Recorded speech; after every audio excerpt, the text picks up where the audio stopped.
We good? All good?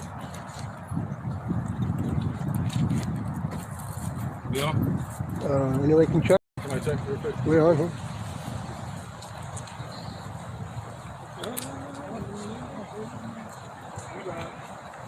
We live?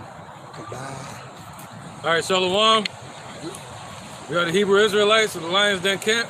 We come out every week, as we should, to prophesy the downfall of this wicked kingdom, and also to usher in the return of our Lord and Savior, Yahweh Shai, all right, and the redemption of his elect, the 12 tribes of Israel, the 144,000 and the small multitude. All right, but before we do so, we want to give praises to the Most High and his Son in the ancient Hebrew, also known as Paleo, which means ancient, or the Lashawan Kodash, which means holy tongue. All right? So we say, Kal, Halayim, La, Yahweh, Ba'ashem, Yahweh Shai, Ba'ashem, Ha, Rakah, Kodash, Ma. All right, double honor to our elders, the apostles, the sincere ones of GMS and their elders. And shalom to you, Akim, and Akwatim, and children that believe in sincerity and truth around the four corners of the earth, and also looking for salvation. All right, so the lesson we're going to continue in is, what was that? Revelations 20. Revelations 20, dealing with the topic of the lake of fire. All right, we're going to probably go into it, bring out more precepts, and see where the Spirit takes us, all right? Because you got this whole Chinese drone situation that's going on in America, where they got this, they call it a weather balloon, but it's really a drone that they can use to spy on America. It's being moved around to all America's nuclear sites. They came in from Canada, they said, from the north, as the scriptures say, right? And they also could be using this to prepare for what's called an EMP, which will put the lights out in America, all right, for months, all right, and cause mass death. As you heard Klaus Schwab recently say, get prepared for a cyber attack, all right, or all hell breaking loose with the electronics going out, the grid going down. So let's go into it, because all of that's going to accumulate and lead up to World War III. And the end of World War III is going to climax with the destruction of America, thus leaving America nothing but a wasteland or a lake of fire. All right? So let's get into it. Let's start off with, I don't want to veer off track, so let's go straight to it. Let's go straight to it. I got some other precepts lined up, but it'll take us way off track. This is the book of Revelations, Revelations 20:1. Right. And I saw an angel come down from heaven, having the key of the bottomless pit. Oh, no, start from, we're going to start from verse 11. Verse 11, and I saw a great white throne, and him that sat on it, from whose face the earth and the heaven fled away. Right, with the war that's coming, and the one that's sitting on the throne, his name is Yahweh. All right, and he looks like a so-called black man. That's the God that created you and me. All right, and all that you can see. So, but he said the earth fled away. Earth and the heaven. So the earth and the heaven is going to flee away from the Lord. What does that mean? Somebody get that? They go into their bunkers. You know what I'm talking about? Yeah, they're going to hide the clefts in the rocks. Yep. And there's another one in Revelation there. All right. So they, so they hide in the earth and the hell beneath. That's so you be searched out. Oh. Let's get these real quick. You cheating back there, man? Go ahead. Revelation chapter 6, verse 14. And the heaven departed as a scroll when it was rolled together, and every mountain and island were moved out of their places. Right, so that's what's going to happen, and it's going to cause America to become a lake of fire, man. That's called what? A mushroom cloud. All right? So when the missiles hit, it's going to cause a nuclear fallout, mushroom cloud, and cause the earth to move out of its place and cause the lands to be moved out of their place in the islands. All right, go ahead. Verse 15.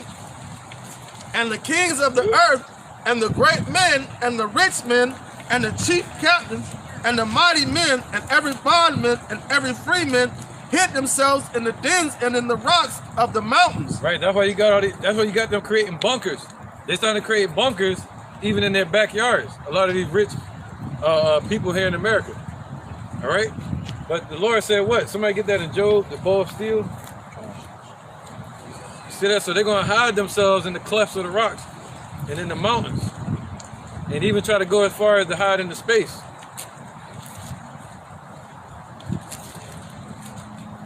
All right, somebody got the other precept? It said, do they climb into heaven? Yeah, you got it? Do they climb up to heaven? What you got? Yeah, go ahead, bro. Okay, this is Isaiah chapter 2, verse 21. I'm going to start at 20. In the day a man shall cast his idols of silver and his idols of gold, which they made each one for himself to worship, to the moles and to the bats. Right, so everything that they've made today, all these idols, they're gonna cast that aside in the midst of judgment day. They're gonna see that it's not saving their ass. All right, there's no hope, there's no salvation in these idols, like this in these religions as well, like Islam, Christianity, Buddhism.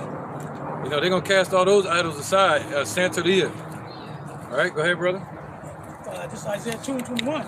To go into the clefts of the rocks and unto tops of the ragged rocks with fear of the Lord. Yahweh Shemel Shai. Yeah, so they're gonna be running to the tops of the mountains, high into the mountains, and they're gonna be running to the ground, trying to hide from the judgment that the Lord is bringing. All right, and they're gonna see the chariots, and they're gonna know that it's a judgment from the Lord. All right, go ahead, brother. For the fear of the Lord, Yahweh Shemel Shai, and for the glory of his majesty, when he ariseth to shake the terrible, to shake terribly the earth. Whoa, so he's gonna rise up to shake terribly the earth. Look at Amos 9 and 2. You got a quick interjection. Yep, Amos 9 and 2. Go ahead, brother. All right, go on. Obadiah chapter 1 verse 3. The pride of thine heart hath deceived thee, thou that dwellest in the cleft of the rock, whose habitation is high. Right, I'm glad you brought this up, because that goes into Esau. All right, Esau started off in what? Petra. All right, in the cliffs of the rock. So that's in their spirit to want to seek safety in the caves. That's in their spirit to want to go back to the clefts of those rocks, man. All right, it's safety amongst the concrete, hiding in their buildings, hiding in their courthouses, hiding in their secret societies, hiding in their tombs and underground bunkers. But that can't save them, man. Go ahead, brother. Oh, that was it. That saith in his heart, who shall bring me down to the ground? Right. That's what they're saying in their heart. Who's going to bring them down? Well, the Lord is going to bring them down. Yahweh B'Shem Yahushua is going to bring them down.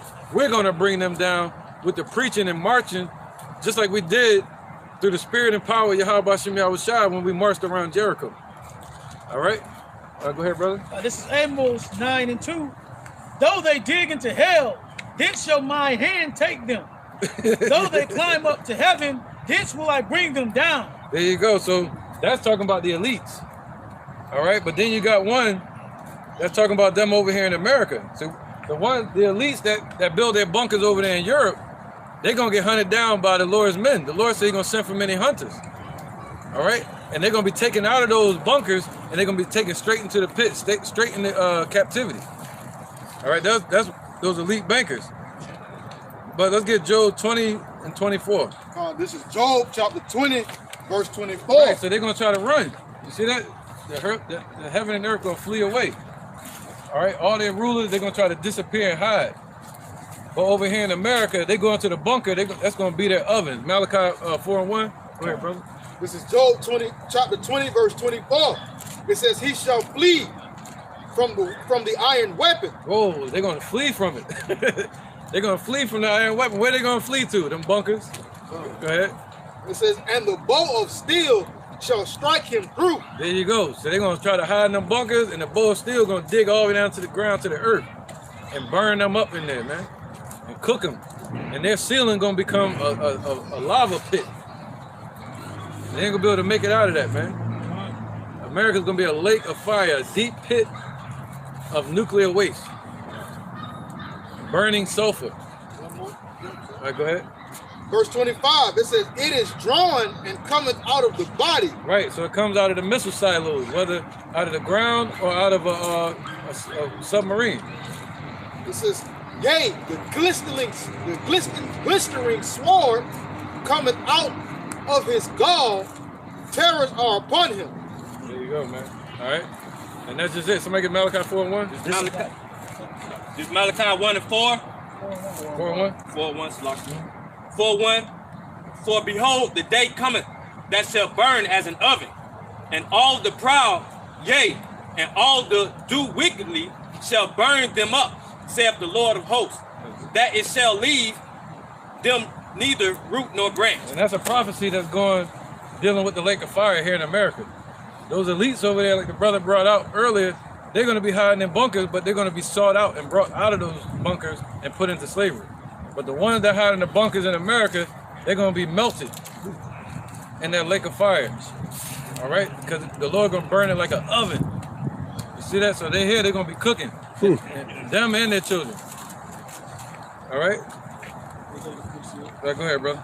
All right, this is the book of 2nd Ezra, chapter 15. And I'm going to start at verse 56.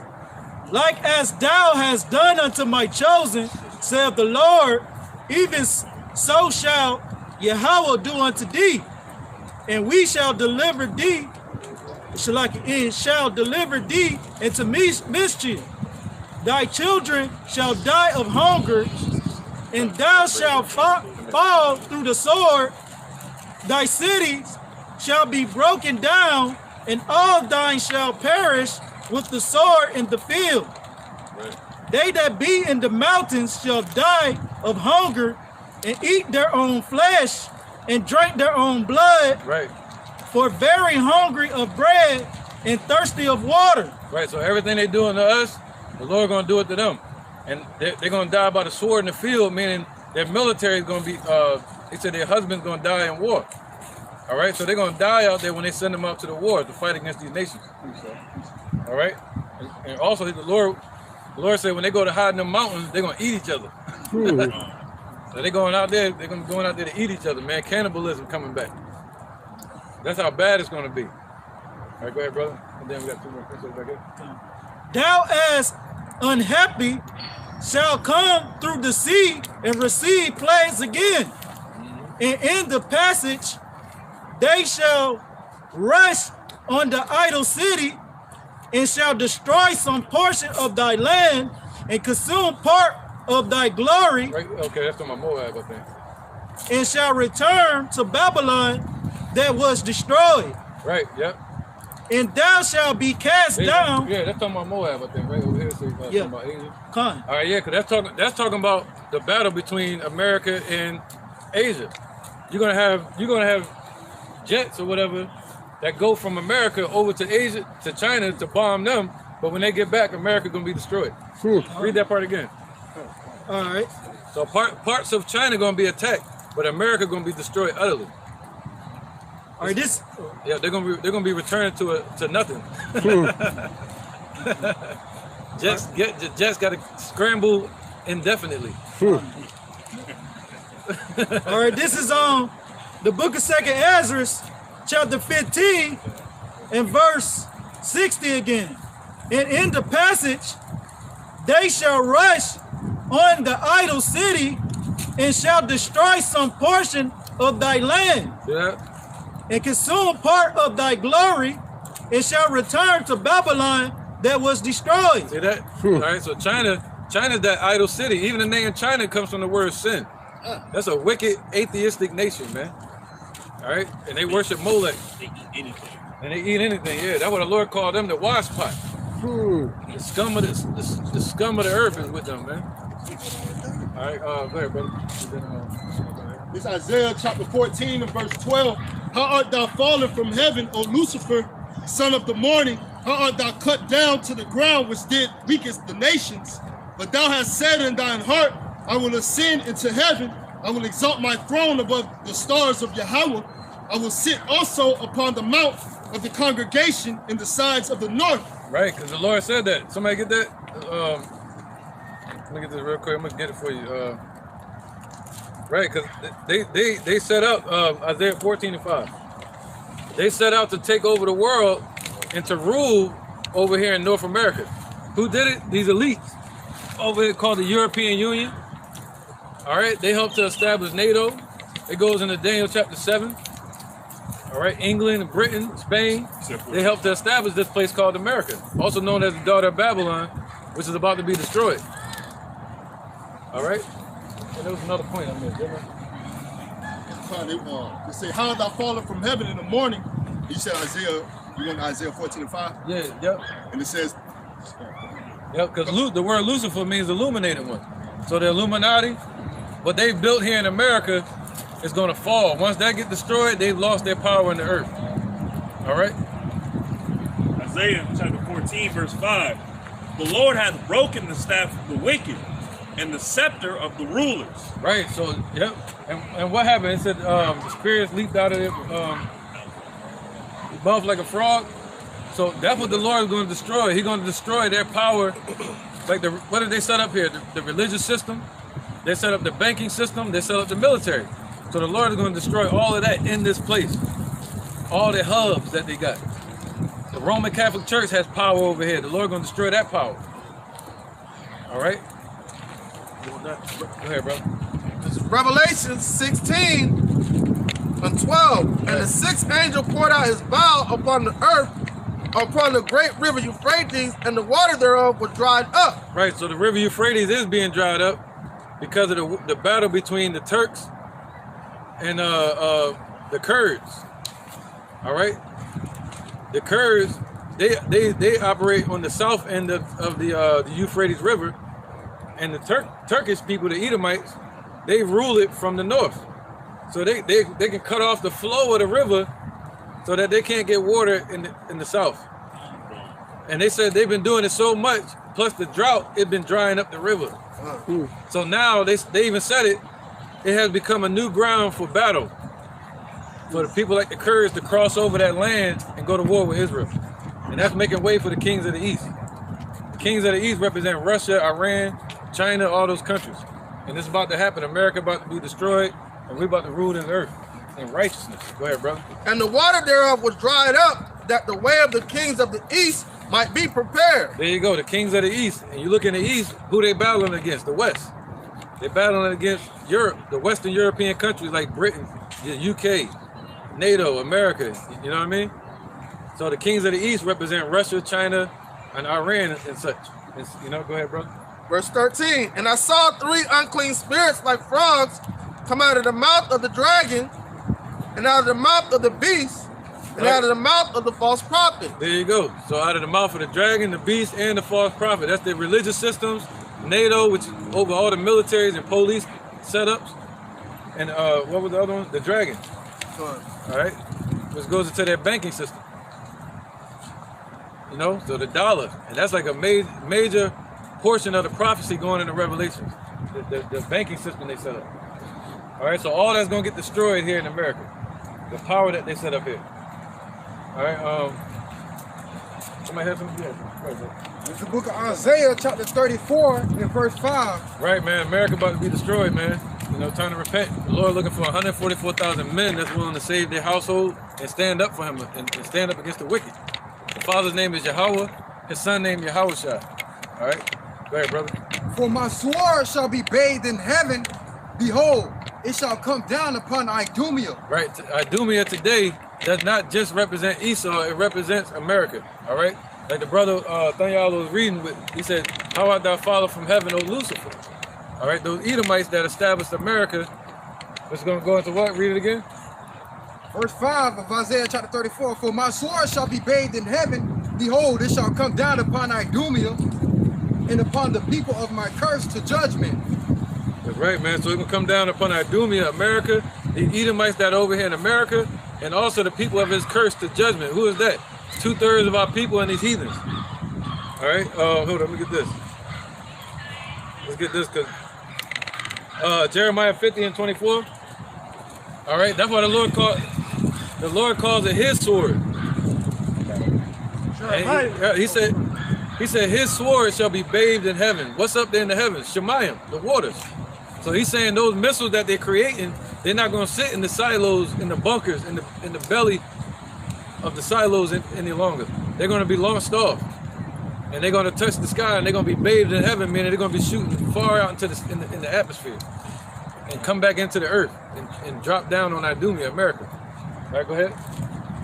Jeremiah chapter 50. Right, turning this place to a lake of fire. Verse 24. I have laid a snare for thee, and thou art also taken, O Babylon, and thou was not aware. See that? So the Lord set up a trap for this place, a snare, and it's dealing with the missiles. It swore that he furbished. It had these Germans, these Bthmanites established, and split the atoms. All that was set up for the Lord's judgment day. All right, so the Lord laid a trap for these devils, and as they move forward, they continue to, what do you say, they push the stone up the hill, is going to fall back upon their own pit. And the pit that they have digged, they shall fall into it. All right, it's become their own trap. So the Lord set a trap with these missiles, man. All right, the ultimate judgment day for this place, this whore called America, that sits upon many nations, many waters. Everything you're looking at that the eyes can see in this place is going to become pitch and dust. Even our Bibles. So the word got to be in you. I got to put some. All right, go ahead, brother. And then, This is the book of Joel, chapter 2, verse 3. A fire devoureth before them, and behind them a flame burneth. right. The land is as the Garden of Eden. Oh, you go one more verse before that. Verse 2, a day of darkness. Joel 2 and 2, a day of darkness and of gloominess, a day of clouds and of thick darkness, as the morning spread upon the mountains. Right, what's that? That's going to block out the sun. All right, that goes into like the book of Eli. In the beginning, when he killed the cat and shit, started eating it, that was a nuclear fallout. All right, that's what it's going to look like. As the morning spread upon the mountains, a great people and a strong, there have not been ever the like. Right, this talking about the AI technology that's going to be running these missiles. They're going to be like army or soldiers set in order and in rank. You know, you see them doing that with the drones. On New Year's, they had them all. They're going to do the same thing with the missiles. They're going to be moving like soldiers in formation. A missile that can move like a jet, move all different directions. It can stop. I'm gonna go this way. If I may add on, hey, just as the elder speaking on, man, Russia's the avant-garde, man. That missile is able to, it can be shot off and it can go in any trajectory that it wants, man. Yeah. So no missile defense system can stop it. You know why? For one, it's that AI technology and also the power of the Lord, the Spirit of the Lord. Yahweh B'Shem Yahushua gonna be within those missiles, man. Right, and the Vanguard, I think, right? Gone. Avant-garde. Gone. And they say it's nuclear powered, so it can go around the world. Yeah, indefinitely. Indefinitely. It just keep continuing. It don't need to be. You ain't gonna have no cash cows like in World War I. 19. What was that? Asher Bennett. What was his name? Kaiser Wilhelm. All right, Kaiser Wilhelm, the one with the retarded hand. Yeah, that's how they got them, because they had something called cash cows. They would have to keep refilling their submarines. So they would bring them up out of the water so they can refill each other. And when they did that, every time they would get struck by the peekaboo bombers. And they would bomb them. So they ain't gonna be able to do that with these missiles. They ain't gonna need no refill. All right, go ahead, brother. Neither shall be any more after it. So it ain't gonna be nothing more after it like this, man. It's gonna be peace on the earth. The scriptures say the world shall study war no more. So it ain't gonna be nothing like this, man. This is a build-up. You know, go ahead, brother. Technology. Go ahead, bro. Even to the years of many generations. A fire devoureth before them, and behind them a flame burneth. The land is as the Garden of Eden before them. Right, so you see America how it is now. You got all these parks, you got all these different museums, people partying and bullshitting, marrying and giving in marriage, you know? But the Lord said, yeah, everything looked peaceful. You see the Statue of Liberty standing there, but then behind it, that jungle like a burnt match. You know, everything gonna be burned up. Go ahead. And behind them a desolate wilderness. Right, so the power is in the front of them. A fire devours before them, you know, and the fire is gonna be behind them. What's that? The warheads. And it being nuclear propelled. Repulsion. Yea, and nothing shall escape them. Right, and nothing shall escape them when they land in this place, America. All right? So anybody that's here in this place, on this land, they're not going to escape. That's why they said, the scripture said, we read earlier, they're going to flee from the Lord, but they're not going to escape. Right? So we came full circle. Go ahead, brother. That's just going to that. Right, you have one too, right? Oh, go ahead. We ain't even getting the Revelation yet. This is Deuteronomy 32 and 41. If I whet my glittering sword and my hand take hold on judgment, I will render vengeance to mine enemies. I will reward them that hate me. Right. And to whet his sword, you see the Lord said his sword is furbished, meaning equipped. He got it ready and furbished, and he's showing it to the world. And he said these swords are going to touch the sky, and they shall fall upon Idumea, representing America today. But then he said, what? If he wet that sword, like you had a sword and it's dry, and then next thing you know, you see that sword got nothing but blood on it. So the Lord said, if he do that, he's basically judging his enemies. The sword ain't gonna be dry. Heck no. Verse 42. I will make mine arrows drunk with blood, and my sword shall devour flesh. Right, so it's going to be endless. The scriptures say the slain of the Lord shall be many. And them arrows, those missiles, they're going to be drunk with blood, man. I mean, it's going to be a lot of destruction, a lot of people dead. All right? It's going to be a lot of bloodshed, man, from these missiles. They're going to be tearing people's limbs off. You know, it says it's going to cut them in pieces from the nuclear blast and the heat. And that with the blood of the slain and of the captives from the beginning of revengeance upon the enemy. There you go, man. So from the beginning. So that's going to be the beginning of the vengeance. All right. And after that, we're going to get more vengeance in the kingdom when the Lord give us the ability to hand out the judgments to these devils day and night, man.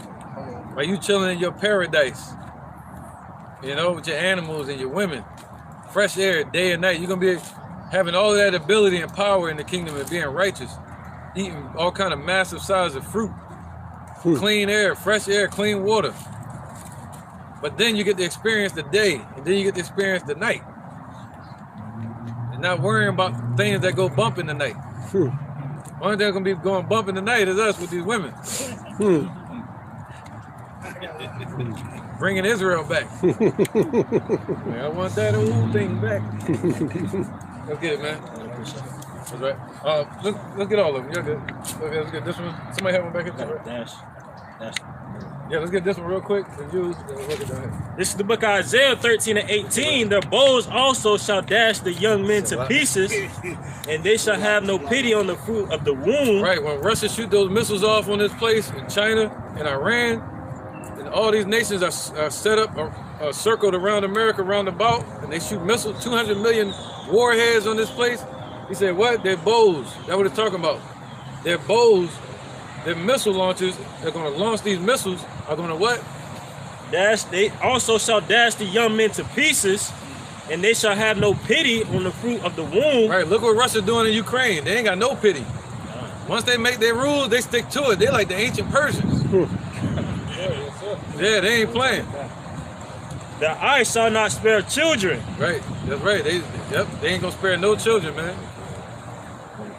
Yep, that was it. Yeah, why not? Verse 19, and Babylon, the glory of kingdoms. Right, there you go. The staff of the wicked. The glory of these nations like the European Union. The glory of NATO. The spearhead for NATO ever since World War II. The glory of England. You know? Yeah, right.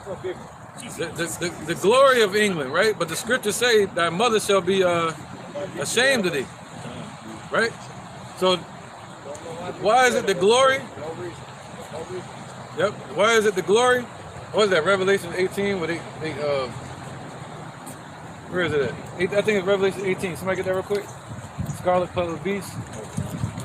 Because they used America to steal the resources from all the nations around the world. Yep, those elites over there in Europe, they used America as the whore, and Europe was the pimp. And they used America and pimped her out. And the dollar, used that dollar to steal all the resources from Russia and China and all these nations. You see that? So that's the glory of Europe. Revelation 18 and 16. Wait, 15. The merchants of these which were made rich by her, You good, brother. Yep. by her shall stand afar off for the fear of her torment, weeping and wailing. No, start from 1. Start from 1? Yeah. Okay. Revelation 18 and 1. And after these things, I saw another angel come down from heaven, having great power, and the earth was lighted with his glory. Right. And he cried mightily with a strong voice, saying, Babylon the Great is fallen. Right, so America represents Babylon the Great, meaning great in wealth, great in riches and people. But this place is about to fall. All right? And the Father's true name is Yahweh, and his son name is Yahushai. The Negro, Latinos, and Native American, we're God's chosen people. All right? So we got to repent. All right? So at this point, this is after America gets destroyed and Babylon the Great is falling. The angels going to rejoice at that someday, and we're going to rejoice with it. Go ahead, brother. Verse 2. And he cried mightily with a strong voice, saying, Babylon the Great is fallen, it's become a habitation of devils, and the hold of every foul spirit, and a cage of every unclean and hateful bird. Right. And so that's what's all in this place, man. 17. Because what does it say? All the birds of the field despise Israel. So we're all right here in this place, and everything's gonna be turned to ashes right here in this place, man. Yeah, what did one would say? The horse sits upon a scarlet-colored beast. 17. Huh? Yeah, come on, let's get that one. Yeah, Revelation 17:4. Yeah, here we go. And this Revelation 17 and verse 4. And the woman was arrayed in purple and scarlet color and decked with gold. Oh, my bad, verse 3. This verse 3. So he carried me away in the spirit into the wilderness, and I saw a woman sit upon a scarlet colored beast, full of names of blasphemy, having 7 heads and 10 horns. There you go, that goes into the European Union and NATO. The 10 common markets of Rome, which later became the European Union, all right, with the Treaty of Rome. And then also they helped to establish NATO, all right? Yeah. Go ahead, brother. Verse 4, and the woman was arrayed in purple and scarlet color, Right. and decked with gold. Right, purple represents royalty. So they made America the top nation. You know, with the Bretton Woods Agreement, with the dollar, with the petrodollar being created in OPEC deal. Yeah, the petrodollar in 1973. Media. Huh? The media. All of like immigrants, they love coming over here to America, not because of the day-to-day stuff that they show over in other countries, but because of the movies, the action movies that they used to have, the music and all that. That's part of the decking with fine gold. They make this place look luxury, and then when people finally get there, they're like, man, this is crap hole. Yeah, and the buildings, and the structures here. And, you know, they looked at this as the promised land. But not anymore. Everybody trying to get the hell out of here now. They even got passport rules. I don't know where they're getting all this money from. Jeez, we out. I can't even pass out of the state. I'm broke. So broke can't pay attention. I'm just messing around. All right, so where was that? So now, with that being said, and can you get down to verse 16? No, 15. It's Revelation 17 and 15.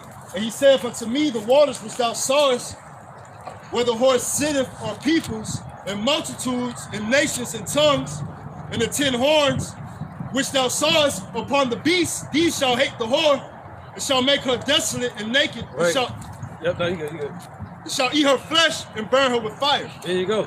So these same European nations, they're the ones that plan both sides of the war, just like they did in World War I, World War II, Vietnam, and also this coming war real soon. And they hoping to hide in the bunkers while everybody else perishes in the midst of World War III. All right? That's why they messing around on the borders of Russia. They're messing with Ukraine. Why y'all go through? Provoking. Right? Getting the water So- jump off. Right, that's right, provoking it.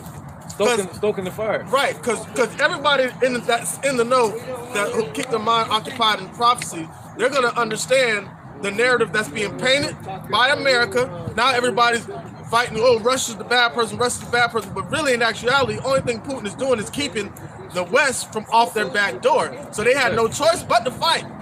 Go back to 2014 when they annexed Crimea.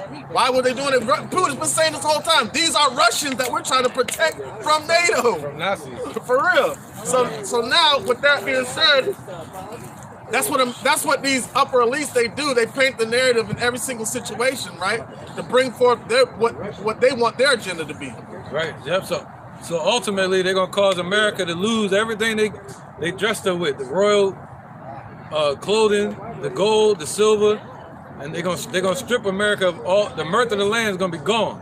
All right. Now what else? I need Revelations 13, and then you got something too? Yeah, I was gonna say, your mother shall be sore confounded. Right after this. Okay. Right after this. 13 verse. No, read that now, because they said the dragon is going to strip her. Yeah.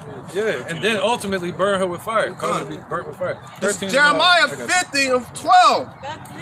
It says, your mother shall be sore confounded. Now, God bless America. God damn America. Plymouth Rock landed on us.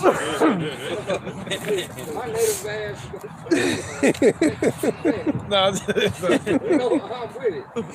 all right, Jeremiah 50:12. Your mother shall be sore confounded. She that bare you shall be ashamed. Behold, the hindermost of the nations shall be a wilderness, and a dry land, and a desert. Right, and what nation is that? All right, who is that? You know, it goes back to England. All right, and England is under Britain. All right, the UK. All right, and then after who was over England? The queen, the wicked witch of the West. The West, she in the West. It really fit. Yeah. I was like, damn, that's flow. I got you. But I'm standing on this side and just the wicked witch of the West that just passed. Once she died, that was the end of the dollar.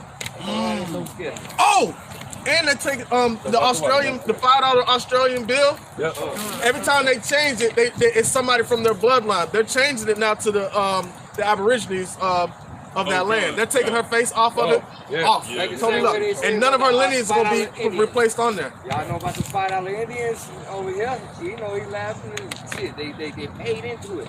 They say you Cherokee, then you can pay a $5 fee to say you Cherokee to get the benefits and shit. Yeah. You gotta pay to be who you are. Yeah, that's okay. You gotta pay for it. Ain't that something? My bad. No, you good though. You good. Let's go to Revelation real quick. It just touched me. And let's show we focusing on them destroying the glory of these heathens, which represents America today. All right, the glory of the Chaldees. This is the book of Revelation, chapter 13 and 11. And I beheld another beast coming up out of the earth, and he had 2 horns like a lamb, and he spake as a dragon. Right, the 2 horns represent a two-sided kingdom representing Democrats and Republicans. That's what establishes America. That's the basis of America. And through that, they're going to manipulate both sides. But it's really the Illuminati ruling it from Europe, the dragon. All right, the elites or the globalists. You see that? And they're ruling it through these 2 puppets, just like they do with the Bloods and the Crips. All right? And ultimately, I believe a lot going to happen around these elections. You know, with this prophecy. Go ahead, Verse 12, and he exercises all the powers of the first beast before him. Whoa, so it exercised all the power of the Roman Empire or Europe.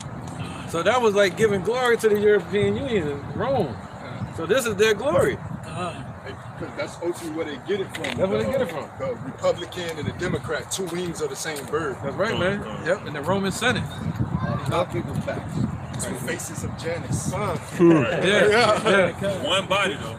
Yeah, but and ultimately after like when Britain lost so much in the war of American independence, they just sat back and became the financiers. They didn't really pull out of America. The United States never really claimed its independence. What Britain did is they turned it into a corporation.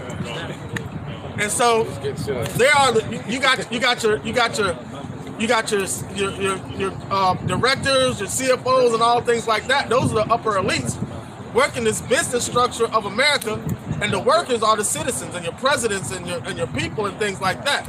And they're manipulating every single thing that happens in the United States from the election on down. You know, so and the best slave is one that thinks he's free. So they got everybody's mind like divide and conquer. If you're not one of those upper elites, they don't give a damn about you. If you're not one of those top families and if you're not pulling the string, you're being pulled. And like me and the brother saying, as he's speaking, man, you got the real Edomites over there in England and the UK, and you have those lower level Edomites over here, like the brother speaking. He said one more point. Prime example. Now, you see how Edomites over here talk, especially the settlers, how they talk all country in a broken dialect, like they couldn't even speak English. To be honest with you, and then the ones over there in England, they speak all proper. They all spoke broken English like that, and then had a messed up form of speaking until the Victorian era. After the Victorian era, that's when they changed the speech, and you had the old English, thou art this, that, and they started separating themselves from the fashions of the United States, and they became the elite financiers over there in England running what's going on over here. And also more evidence of that is in Boston and in Baltimore, you can still hear trace amounts of the British accent. Right. When they say like to or you, and in other words that the Boston people say, it sounds like the British accent. Right. And what's making them rich is their corporations that they established over here. All these corporations, that's the new government. That's the new government that's going to make the laws, and they call it what? Cancel culture. Meaning you can't come in our business unless you're wearing a mask. See, that's the new government. The police like, yo, we can't do nothing about it. Because they got to uphold the policies. They got to uphold the policies. They're policy holders. You see that? The police got to uphold their policies, and these companies going to uphold their policies that's being established by the draconian measures coming from the dragon over there in Europe. All right? So where were we at? Revelation 13 and 12. Look at this. This is the book of Revelations 13 and 12, and he exerciseth all the powers of the first beast before him, and causeth the earth and them which dwell therein to worship the first beast, whose deadly wound was healed. See that? So it caused everybody over here to submit to the European Union and to the globalists. All right? So that's what they use America for, but the Lord going to destroy that power in the earth. The Lord about to destroy America off the face of the earth. Right? Amos 9 and 8. Let's get that real quick. Let's get that Amos 9, and then we get to the precept. I'll get that too if I get the first. All right, I still hold my precept too. I think it's 9 and 11, I think. We're going to destroy it off the face of the earth. Yeah, the water, bro. Yeah, we're going to get to the lake of fire in a minute. Amos chapter 9, verse 8. Right, we're showing how America is going to become a lake of fire, man. There's going to be a whole build-up and a process to it. And why is the Lord destroying this place? It's wicked. Amos 9 and 8. Behold, the eyes of the Lord, Yahweh B'Shem Yahushai, are upon the sinful kingdom. Right, his eyes. Who is his eyes? His eyes are the 12 tribes of Israel. We see everything that's going on out here. All right, let's get that. Revelation 11 is like 10 or 12. These two witnesses? Yeah. All right, let's get that real quick. Who were you at? Yep. Because his eyes represent that. And what's that? The eyes of the Lord are in every place. Yeah. Go ahead, bro. Whoever got it? Yeah. 11 to 10 or Yep. Let's start from 8. We can run through it quick. Revelation 11 and 8? Yeah, let's go through it fast. This is Revelation chapter 11, verse 8. And their dead bodies shall lie in the street of the great city, which spiritually is called Sodom and Egypt. Right, let me see that one. So the great city that it's talking about here is America. It got built up off the back of slaves. All right, and we were spiritually dead over here, calling ourselves black, African, you know, singing slave songs like we shall overcome one day, you know, not knowing who we are, the Native Americans, you know, the Latino tribes, all right, which are the biblical Gadites. So it said what? We were over here spiritually dead in the midst of these streets out here. Well, we physically lying down in the ground? No, he's talking about being crouched down, giving up, weak in this place. Hopeless, not standing up as an army. All right, go ahead. Where also our Lord was crucified. Right, because we fell ever since 70 AD. We've been dead ever since, spiritually dead as a nation. And we are being made to stand back up. According to Ezekiel 37, the Lord sending the spirit of truth into our hearts, calling out Abba Father, and bringing us out of our graves to stand upon our feet, a great exceeding army. And that's the problem, man. We gotta have an army out here, you know? Yeah. Go ahead. According to the Lord's army. According to the Lord's army, yeah. Because we tried our best to climb up out of that grave ourselves. Black Panthers, Civil Rights Movement, ain't none of that shit work. Bloods, Crips, the gangs, yeah, it ain't work. The JBM, the Black Mafia in Philadelphia. That was started in 1981. They started the Black Mafia in Philadelphia in 81 during the crack epidemic. And instead of them protecting the hood, they started selling crack to the hood. They're supposed to protect the neighborhood from the police brutality. But instead, you had people like me born in 1981 with crack in my veins. I was born with it. And how did that happen? Because Esau infiltrated in the hood and went like this here. I give you this crack, you can make this money. Now, and then, so what did our people, the ones that introduced the crack to the hood became big time dope dealers, and you see them taking pictures with the mayors and all these people, all these different cities and shit like that. But what happened 10 years later? They was the ones on crack. Yeah, power corrupts ultimately. You know? Power always corrupts. Where are we at? Somebody read something. Revelation 11? Amos 9 and 8 too. Oh yeah. Yeah. We stopped at Amos 9 and 8, then we went to Revelation 11. Let's get that so we can get back to you and then we get the other pieces. Go ahead, bro. Let's run through this. This is Revelation chapter 11, verse 9. And they of the people in kindreds and tongues and nations shall see their dead bodies 3 days and a half. Right, so they saw it for 350 years over here, all right, and walking around in slavery, and they were making money off us. You know, they saw us walking around, they were like, how can I, oh, you know what? Every ear from a black man costs $100. And that was a lot of money back then, $200 or $2,000. So they were going around cutting off arms, cutting off ears, making curtain hangers and lampshades, jackets, boots, shoes. So they made money off of us. Off our children, slavery. The Lord said we were going to be sold on auction in blocks according to the curses, Deuteronomy 28. So they were making filthy money off of us, man. Alligator bait. Go ahead. And think about it.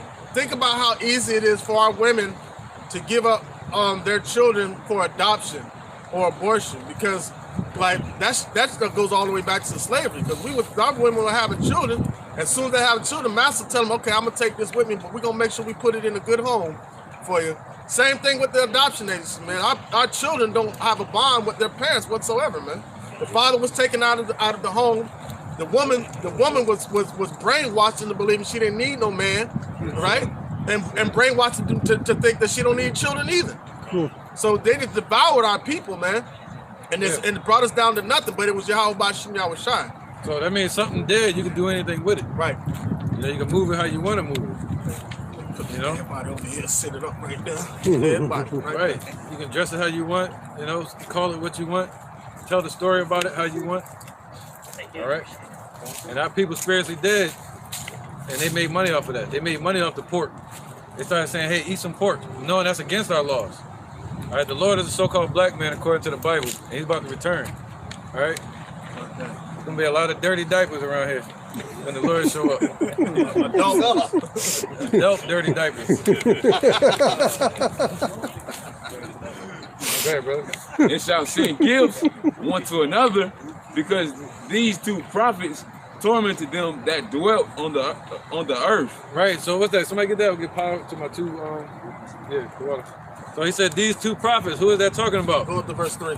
The northern kingdom and the southern kingdom of Israel. That's what it's talking about when it says when it says the eyes of the Lord are upon the sinful kingdom. The Lord is watching, and he's a black man.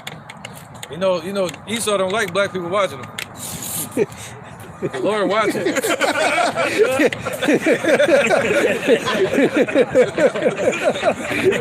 you know I'm talking about them, man. Let's say Esau. They like to do the watching. Watch them watch the problem. Hey,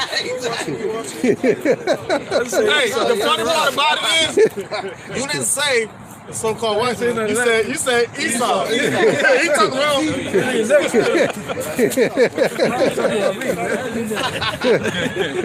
Made his red hair stand up on the back of his Revelation chapter 11, verse 3, and I will give power unto my two witnesses. Whoa, so we're the witnesses, man.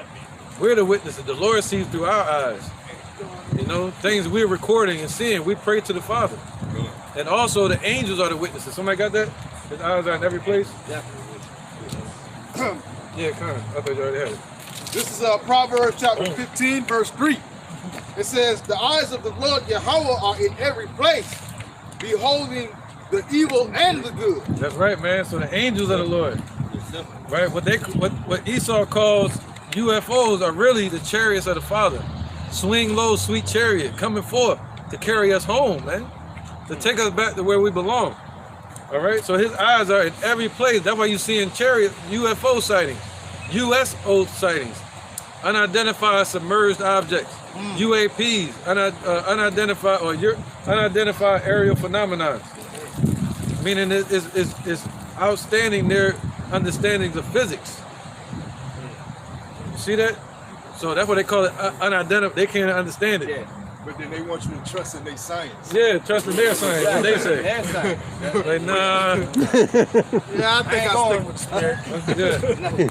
All right, so where we at? So we're the witnesses. We're the eyes of the Lord. When he said his eyes are upon the sinful kingdom, go ahead. Amos chapter 9, verse 8. Behold, the eyes of the Lord, Yahweh B'Shem Yahushua, are upon the sinful kingdom, and I will destroy it from off the face of the earth. Off the face of the earth. That's what's about to happen to the same ground we're walking on. The same thing that happened in Sodom and Gomorrah. It turned into nuclear ash or sulfur. And the Lord said the same thing gonna happen to this place. And look what they pushing, the letter groups. They're gonna do the whole alphabet soon. Can I interject for a second? Yeah. Interject for a second. I was down on 4 Miles Beach. Yep. You said a second, right? Came through. A second. No, no, no. Go ahead, go ahead. I came through. I felt the power of the Lord. Yeah. He came through and he wiped that whole land free. And I felt it was just a little bit of a Sodom and Gomorrah area. And what happened when the thing came through? Luckily, I survived. Oh, that the hurricane? I was down there. Yeah. Yeah. I survived from it. So, Yeah, yeah. You know. Yeah, you got a cool vibe, man. Yeah, yeah. Yeah, definitely. Go ahead, brother. This is the book of Psalm 11 and 4. The Lord is Psalms 11 and 4. The Lord is in his holy temple. The Lord's throne is in heaven. His eyes behold, his eyelid try the children of men. There you go. His eyelids try the children of men. So he got eyelids. If you read the book of Daniel, it tells you that Yahweh has legs. And he got a glow. He got a rainbow of glow around him from the legs down and the legs up.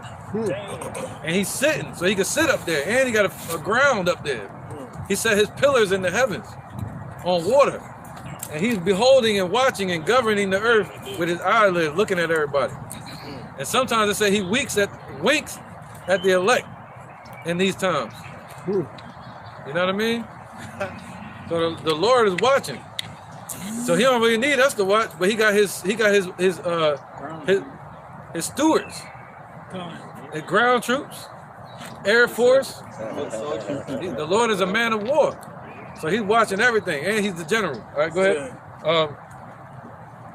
Precept. I got one. Let's get all these off. Can we go on to Isaiah 47 yet?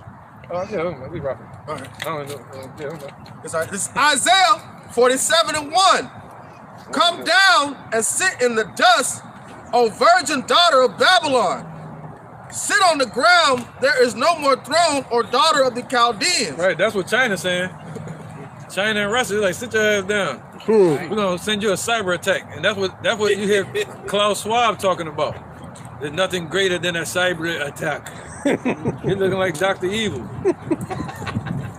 Yeah, he look real. I was seeing that picture on your video. And shit, Yeah. he look like dumb evil, man. I had to put the phone down and just listen to him. Man. I didn't want to look at his face. He evil as shit. He evil as hell, man. Him and Kissinger. Yeah. Oh yeah, both of them. It says, take the millstones and grind milk, uncover thy locks, make bare the leg, uncover the thigh, pass over the river. So this great whore that we just read about that was exalted, given all these riches and royal status in the world, now is being brought down to the level of a third world country right in front of our face. And it's by them raising the interest rates, which is done through the Fed, which is ran by the Rothschild family over there in England, the Bank of England. All right? So they're raising the interest rates to slow down spending in America, which is going to cause a lot of people to lose their jobs, lose their homes, and it's ultimately going to destroy the dollar, the power of the dollar, to cause hyperinflation. And at the same time, you got these nations that's being provoked into a war and being put under sanctions because of the dollar, so they're forced to find other routes to deal with other nations without the dollar. Which is going to cause what? A dollar devaluation. De-dollarization. There you go. Just like that. That's how America's gonna fall. A de-dollarization. All right. It says, Isaiah 47:3, thy nakedness shall be uncovered. Right, thy nakedness. What's that? Somebody get that? Make it a gazing stock. Yeah. This is Nahum chapter 3 and verse. Right, now keep in mind China's drone that's watching everything. A gazing stock. Everybody watching. Go ahead. 5. Behold, I am against thee, saith the Lord of hosts, and I will discover thy skirts upon thy face, and I will show the nations thy nakedness and the kingdoms thy shame, and I will cast abominable filth upon thee and make thee vile, and will set thee as a gazing stock. There you go. So everybody want to see what's going on in America now. All these nations, they got all the nations risen up and watching America now. And they want to see the fall of it. They see the filthiness of it. They see the breaking of the policies and the treaties that America do. They see all the hell that America's causing, like in Ukraine. They can't hide it no more. When America trying to go into Taiwan, China like, no, we know what you're doing. You know what I mean? So anywhere America put their hand at, or they put their footprint at, they're being found out. They're seeing that America's falling. They're seeing that the dollar is a cancer to their reserve currencies. So they're like, yo, let's go ahead and help them fall. And at the same time, China, you get stronger. And by the time you get stronger, America's gonna be circling the drain. It's gonna be something called lagging. That's what that one globalist said. The boy, I forget his name. George Soros. Thank you, man. George Soros. All right, he said that. And that's what we're living through it right now. And the nations that's like stuck in the middle of what side they on, they gonna be forced to that side of global power, global dominance, who got the dominion at that time. Just like the scriptures say, they shall turn to hate the whore. Everybody who's allied with America, Germany, France, Italy, they're all going to turn to hate the whore. They're going to turn and show their hatred to this place. And America just lost Africa, and that goes in Ezekiel 38. Oh, gone. They lost Africa to China. Yeah, they lost Africa to China and Russia. Yeah, gone. Yep. Losing everything. So, yep, they're taking everything. It says, oh, that was it. That was it, right? Yeah. Any more precepts? This one, yours? This one? Oh, I mean, I'll go from this one. I'll bring it back. Apricot. This is Jeremiah chapter 51, verse 24. It says, and I will render unto Babylon and to all the inhabitants of Chaldea all their evil that they have done in Zion in your sight, saith the Lord. Right, and I didn't do it. Well, the scriptures say, prepare slaughter for the sins of their forefathers. So if you're a descendant of a slave owner, you're gonna have to pay for that. You know what I'm saying? They're gonna have to pay for that. They're going into slavery, and they're gonna be destroyed if they're in America. They're gonna be burning pitch, man. Ain't gonna be no reason for an urn. They're gonna leave the ashes on the ground. The Lord got y'all. They're gonna get a freebie. He ain't gonna need. He gonna spread the ashes for him. Spread the love, man. Spread the love.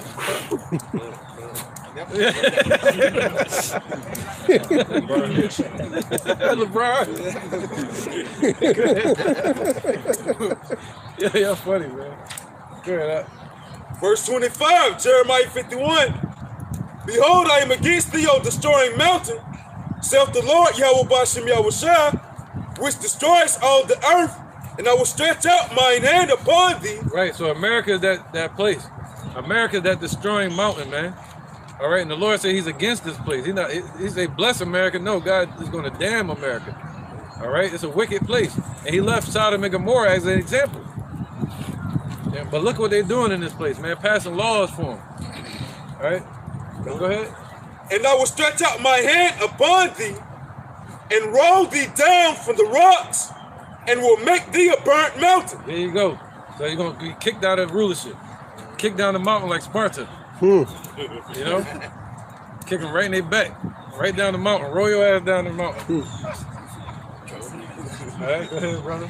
Verse 26. And they shall not take of thee a stone for a corner, nor a stone for foundations, but thou shalt be desolate forever, saith the Lord. Right, it's not going to be anything to take from this place. Like China, they own most of America right now, large parts of America and Canada and South America. All right, especially South America. But they're not going to be able to come here and take any land because it's not going to be any. You know, and America's going to be for booties to these nations, meaning they're going to keep the money, keep the wealth, and they're going to strip America of its riches, man. But there ain't going to be no lands to take. This place is going to be melted, man. All right, so that shows you even more. America about to be destroyed from rooter to the tutor. All right, go ahead. It's the book of Nahum, chapter 3, and verse 8. Art thou better than populace know that was scattered among the rivers that had the waters round about it, whose rampart was the sea and her wall was from the sea? Right, that's talking about America. That's how you know it's not talking about the Roman Empire. Roman Empire doesn't have a whole ocean all the way around it. You know, America does. And that's what's going to make it a lake of fire. Because once the land is destroyed through thermonuclear ICBM missiles, the body of water is what's going to surround the fire. That's right, brother. Lake of fire. Lake of fire, right there. All right, go ahead. Oh, anybody else got one? This is Isaiah. This is Isaiah chapter 34, verse 5. For my sword shall be bathed in heaven. Yeah, we already read that one too. Oh. Yeah, we already read that. All right, somebody else. Yeah. I don't mind, but still. This 2 Thessalonians chapter 2, verse 7. For the ministry of iniquity doeth already work. Only he who now letteth will let until he be taken out of the way. Then shall that wicked be revealed, whom the Lord shall consume with the spirit of his mouth, and shall destroy with the brightness of his coming. Right, that's called a change of regime, man. A change of regime. You know, Yahweh Shai is going to come remove Esau out of their place. Jacob is the beginning of the world. Esau is the beginning of the world, and Jacob is the beginning that follow it. And he say what? He's going to take him by the heel. You know, snatch Esau down by the heel, man. Right at the end of their rulership. They're going to be taken out of power. They ain't going to just move on and move out of power. They're going to be taken out of power by Jacob. And Jacob today represents Yahweh Shai first. All right? Oh, good. Then he said he was going to reveal that wicked man.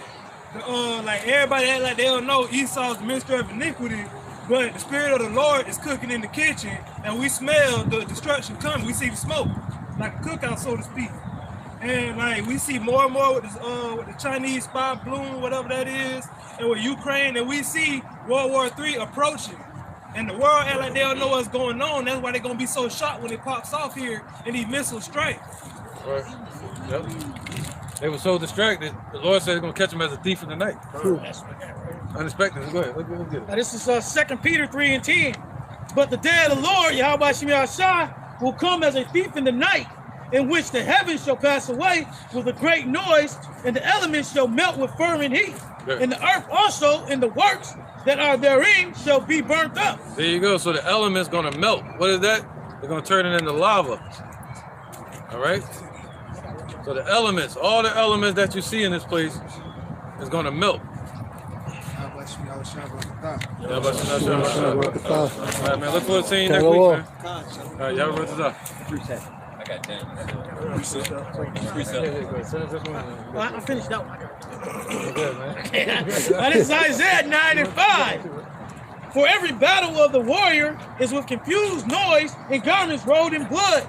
But this shall be with burning and fuel of fire. Right, that fuel of fire represents that nuclear waste. All right, nuclear enrichment of uranium.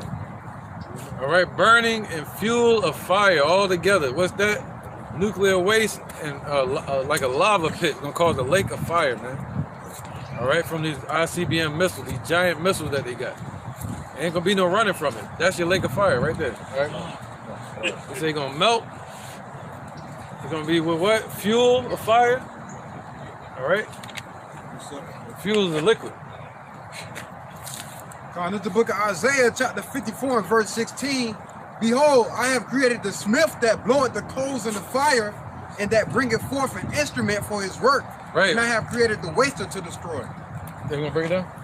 So basically, the Lord had put in these devil's mind to split atoms, to create thermonuclear missiles, ICBM missiles, supersonic, hypersonic missiles, you know, and the Lord had created the waster to destroy, and that waster gonna fall down upon Idumea. You know, the Lord's sword shall be bathed in heaven, like the brothers are bringing out. Right, man.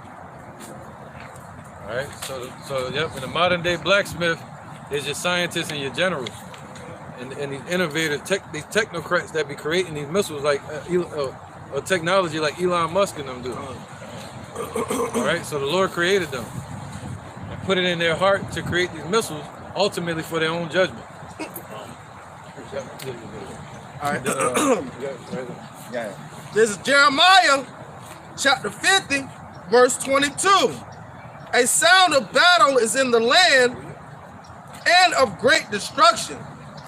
How is the hammer of the whole earth cut asunder and broken? Yeah, you see the China sending their drone over here? A sound of battles in the land. You're hearing about the wars and rumors of wars. You know, and the scripture said they're going to come from the north. And where did China's drone come from? Canada. You know? And where did Russia, when they sent them bombers out around America on both sides, east and west, like a couple years ago, they was like, no, you ain't got to worry unless they come through Canada. Once they come through Canada, they're going to do a strike.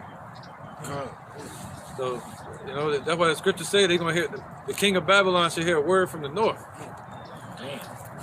How has Babylon become a desolation among the nations? Right. How this great city that was lifted up and exalted, and all these nations loved America, you know, and they got rich off America and did a lot of murder, robbing, stealing, and killing through America around the world. How it should become a desolation? How? It says 24, I have laid a snare for thee, and thou art also taken, O Babylon, and thou wast not aware, thou art found, and also caught, because thou hast striven against the Lord. Right, see, that's why. That's why, because this place, America, what's up, bro? This place, America, has striven against Yahweh, striven against his people, according to Revelation 13, where also our Lord was crucified. See that? So they wanted to X out the Lord. They wanted to X out the truth of the Lord here. And they call themselves a God-fearing country just so they can get help from the Roman Empire, the Catholic Church. During the time when, in World War II, when Russia was calling themselves an atheistic country, America was like, well, we're a God-fearing country. And God we trust. You know? So, one nation under God. They were making all these different terminologies, blaspheming the Lord. A mouth speaking, they were given a mouth speaking great things called a president. Eisenhower, all these wicked presidents that have ruled and done nothing, been nothing but puppets for these globalists. Verse 25, the Lord hath opened his armory and hath brought forth the weapons of his indignation. Right, because the Lord got an armory. The Lord can do more than that. Wisdom of Solomon chapter 11 said he can create monsters. He can create anything to destroy this place. But he chose this. He chose the weapons of his indignation. Something that's going to complete his wrath on this place, which is fire. Because that's what you need to get they behind right, is fire. Fire on a nigga's ass. Oh, damn. The Lord hath opened up his armory and hath brought forth the weapon of his indignation, weapons of his indignation. For this is the work of the Lord of hosts, in the land of Chaldea. Right, so he got his weapons. He also got spirits that are created for judgment. What, fire, teeth of beast, you know? Yeah, come on, let's get that. So the Lord had brought forth his weapons, you know, to for amendment, meaning for correction. All right? Go ahead, brother. Then you got it. All right, this is the book of Sirach, chapter 39, in verse 28. There be spirits that are created for vengeance, which in their fury lay on sore strokes. Right. Yeah, the Lord bring him out of his armory. You know, they would have never thought of a missile in the past ancient time. They was calling it fire and stars falling from the sky. You ain't know what it was. This is the Most High. He knew about all this stuff, all this technology. Go ahead, brother. In the time of destruction, they pour out their force and appease the wrath of him that made them. There you go. So that's what this is going to do. These missiles are made to appease the wrath of Yahweh. All right, we can stop there on that point. Just to get to the point. All right, go ahead. Yeah, just to get to the point. Fire and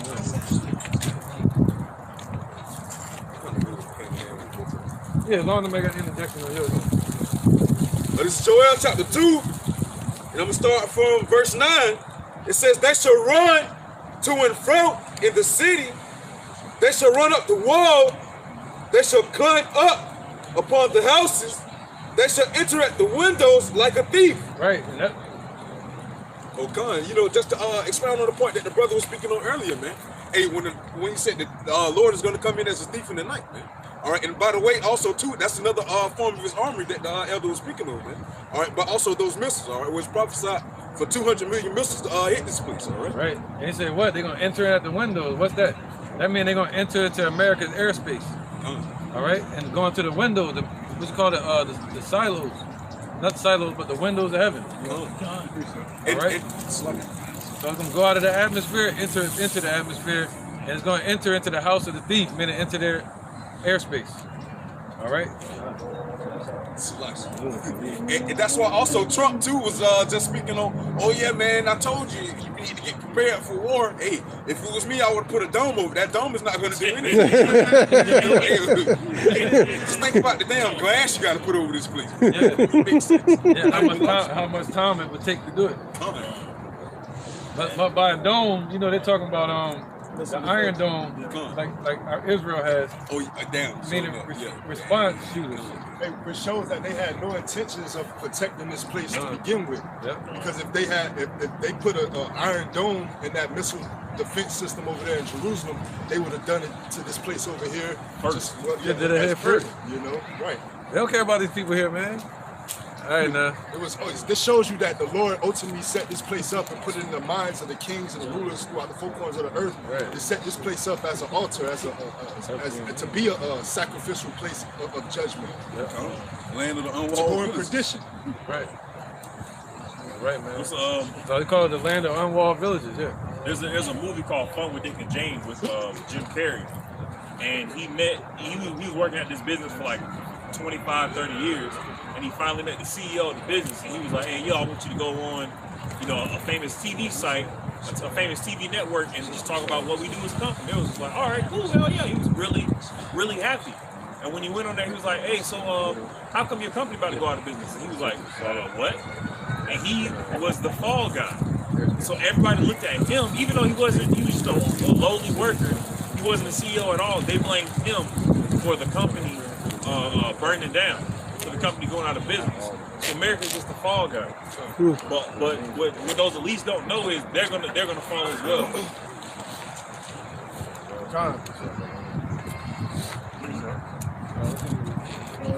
got like 4 verses. This is 2nd Esdras chapter 15 in verse 40. The great and mighty clouds shall be lifted up full of wrath, and the star, that they may make all the earth afraid, and them that dwell therein, and they that pour out over every high and eminent place, and horrible stars. Fire and hail and fleeing swords, and many waters, that all the fields may be full, and all the rivers of abundance of great water. So basically, all these missiles they're gonna fly out and they're gonna be coming towards Babylon. And I got right, and that cloud that's gonna be raised up is the mushroom cloud. They said the sky. He saw the sky rolling together like a scroll. All right. Verse 42. And they shall break down the cities and walls and mountains and hills and trees and woods and grass and meadows and corns. And they shall go steadfastly unto Babylon and make her afraid. So, like the scriptures say, the number of the army of the horsemen. You see what I'm saying? They shall march and they're going to come straight to Babylon and make Babylon afraid ultimately. Yep. And the last verse. That's talking about the missiles. And also you're going to have what? A cyber attack. And all they got to do is an EMP and America's walls is done. They got no defense. Last verse. Verse 44, they shall come to her and besiege her, the star, and all the wrath shall they pour out upon her, and then shall the dust and smoke go up unto the heaven, and all that be about her shall bewail her. So that goes into Revelation 18 as well. That mushroom cloud gonna go up like the elder spoke on. You see what I'm saying? And Revelation 18, the nation is gonna be basically crying because America was destroyed. That's right. Right. All right. Oh, good.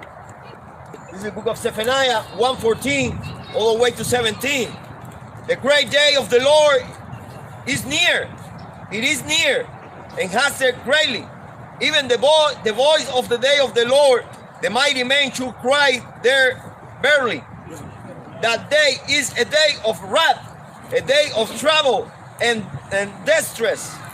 A day of wetness and dissolution, a day of darkness and gloominess, a day of cloud and thick darkness, a day of the trumpet and alarm against the fenced city, against the high towers. And I will bring distress upon men, that they should walk like blind men, because they have signed against the Lord Jehovah Hashem Yahweh, and their blood should be poured out as dust, and their flesh is as the dung. Right.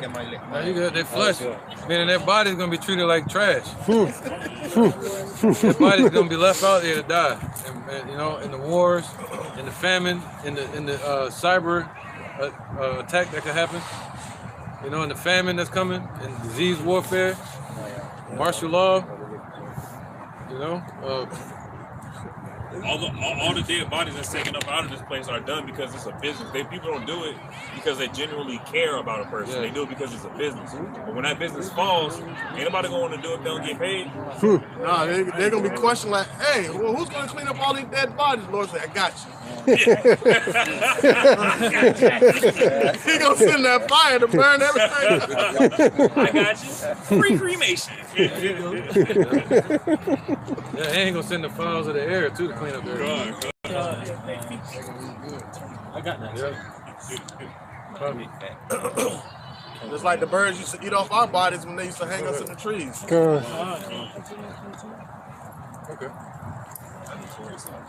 Maybe. Yeah, maybe. Let's talk about the nation. There, brother. All right, we out here to wake up Negroes, Latinos, and Native Americans, man. All right, to the Father's name, Yahweh, and his Son named Yahweh. He's about to return, brother. All right, brother, we gotta wake up, man. All right, go ahead. What's up? It's Malachi chapter 1 verse 3. And I hated Esau and laid his mountains and his heritage waste for the dragons of the wilderness.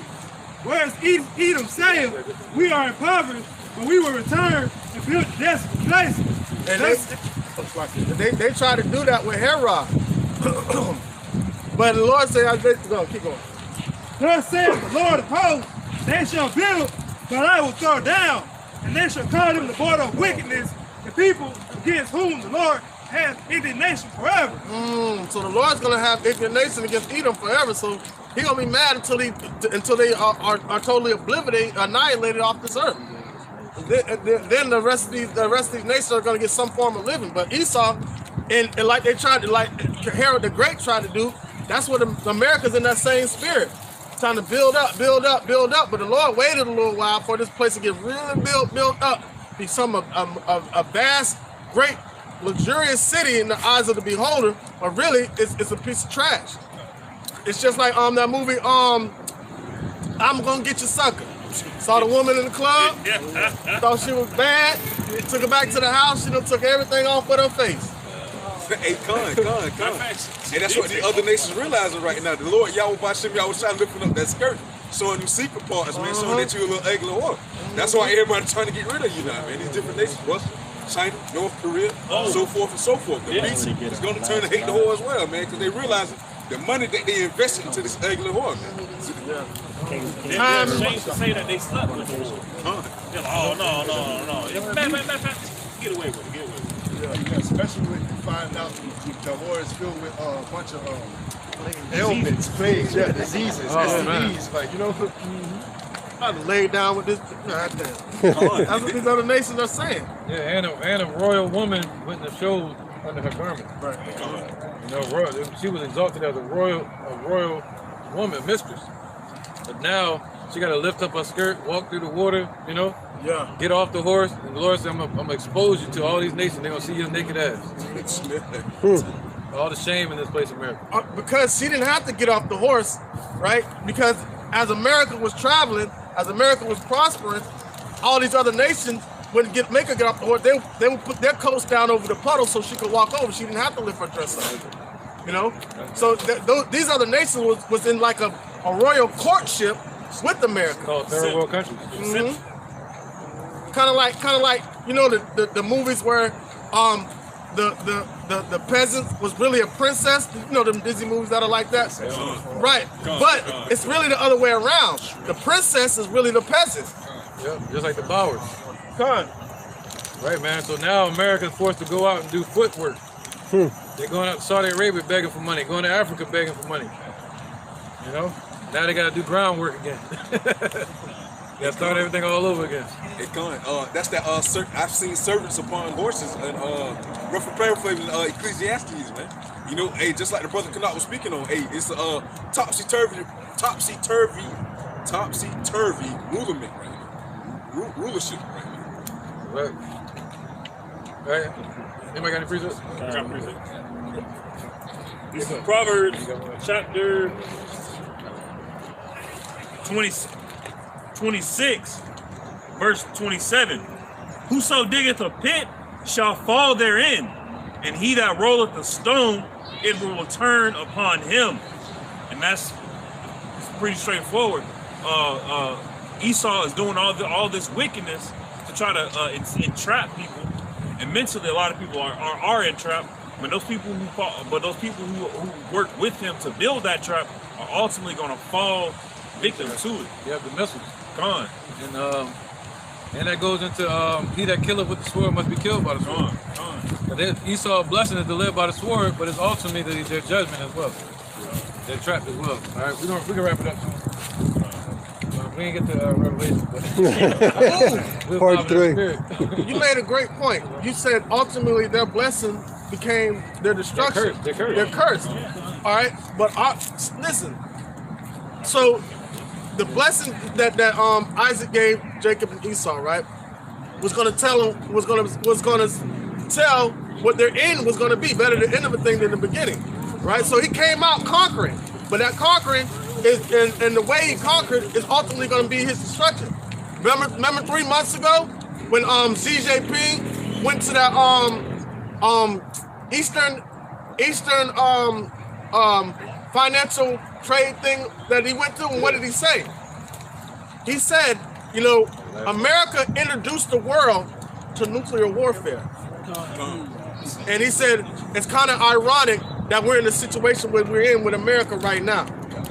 So now our blessing was the spirit. As long as we stick with the spirit of the Yahweh Shai, they're in heaven, but we're going through hell. But the Lord chose a certain few to stick to the spirit all the way to the end. So that's ultimately going to be our salvation. Because it seems like a curse to us now because of our disobedience. So the rest of the world looks at us as nothing, and the rest of the world looks at them as everything. But ultimately, it's going to flip, man. And it all goes back to what it said to Jacob and Esau in the beginning. Because the first shall be last, and the last shall be first. Yeah, go ahead. This second answer, chapter 6, verse 7. Then answered I and said, what shall be the parting asunder of the time? And when shall the end of the first and the beginning of it that followed. And he said unto me, Abraham unto Isaac, when Jacob and Esau born of him, Jacob's hand held first the heel of Esau, for Esau is the end of the world, and Jacob is the beginning of it that followed. Come on, man. So that lets you know what times we're in right now, man. So when you see Esau in that rulership, that means the world is over. When you see Yahweh show up, that means the world over. Now look at it like this. A little while ago, the elder was teaching, and he said that Yahweh Shai is sitting on the right-hand side of the Father on his throne. Pretty soon that throne gonna be empty. I mean, he's gonna be right here on this earth. You know what I'm saying? As soon as that throne is empty, all hell finna break loose in this place, man. Now it's gonna be hell on earth, right? It's gonna be hell on earth. But when Yahweh Shai show up, it's gonna break loose. And then you see a lion in the woods, and you turn around and ain't there no more. Yeah. There you go, man. What's that movie with Elvis or whatever about the great lion, just like that? That's it. You're like, what's wrong with this lion, man? Like a steroid. And that's that lion that chased the eagle out of the woods, man. That was gonna chase Rome Esau out of the earth. All right, look at your precept, bro. Okay. This is the book of Revelations 18 and verse 9. And the kings of the earth who have committed fornication and lived deliciously with her shall bewail her and lament for her when they shall see the smoke of her burning. Right, yep. And it turned into a lake of fire. Lava pit, yeah. Standing afar off for the fear of her torment, saying, alas, alas, that great... They're going to be standing afar off for the fear of her torment, meaning after they see America destroyed, a lot of these proxy nations that America is in cahoots with, they're going to think it's going to come on them next. So they're going to be in fear. They're going to be like, oh, we next. Go ahead. Saying, alas, alas, that great city Babylon. Right. Meaning it finally happened. Oh, man. You know what I mean? Go ahead. That mighty city, for in 1 hour is thy judgment come. Right, it only happened in an hour. It was built up all these years. All the memories they got in this place. Memorials. You know? Now it's destroyed. It's gonna be destroyed in 1 hour, man. You know? It took almost 400 something years to build this place. Or probably more than that. To establish it. It's gonna take 1 hour to get rid of it. You know? That's power from Yahweh B'Shem Yahushai. And if I may add on too, the Lord Yahweh B'Shem Yahushai put that knowledge within these different blacksmith or scientists' heads these days, man, in order to be able to have those missiles to be over here to reach in less than an hour, man. Yep. All right, an hour or less, you know. Right. Like we were speaking on earlier, the Avant-Garde, Satan 1, Satan 2, the Perseverance, the Dong Fang, all these missiles are capable to get over here in less than 1 hour, man. You know, so you won't be able to have time to get up and haul ass out the country. Why? For one, you won't be able to. All right. You know, scripture say, hey, thou should desire to go into a city and shall not be able, man. You know, and your ass gonna be stuck like Chuck, man. That's why you gotta flee mentally, you know, as Jeremiah 51:6 say, man. Flee out of the midst of Babylon, man. You don't want to be a part of the destruction that's gonna be brought upon this place. Why? Because it's gonna be a heat like no other, you know. Right. Anybody got precept? Oh, wrong. Precept. Oh, wait, in the car and look at Ariella. Go ahead. Wait, no, Ariella, go ahead. This wait for a while. I was gonna bring out Daniel 7 and 11. Go ahead. Okay. This is Daniel 7, chapter 11. Yeah, you can bring that. I beheld then because of the voice of the great words which the horn spake. I beheld even till the beast was slain and his body destroyed and given to the burning flame, which is America. Yeah. Verse 12, as concerning the rest of the beasts, the other nations, they had their dominion taken away, yet their lives were prolonged for a season and time. Right, because who is that? People like India, Iran, all these other nations, they're gonna get some form of living in the kingdom, but they're not gonna be utterly destroyed like America. All right, so America gonna be completely destroyed and given to the fire for a sacrifice. But these other nations, they're going to be left some part intact, all right? Just like it said about China earlier. You look at the past captivity spiritually, like Iran, like the Median Persians, we was allowed to still keep our customs and laws. Yeah. Cyrus the Great and stuff. Yep. And they ain't into that LG, you know.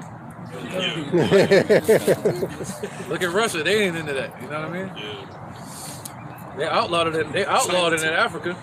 Yeah, I think they did in Russia too. In Russia One too. of the top officials, he started murking everybody. They said they gotta get out of the country. Yeah.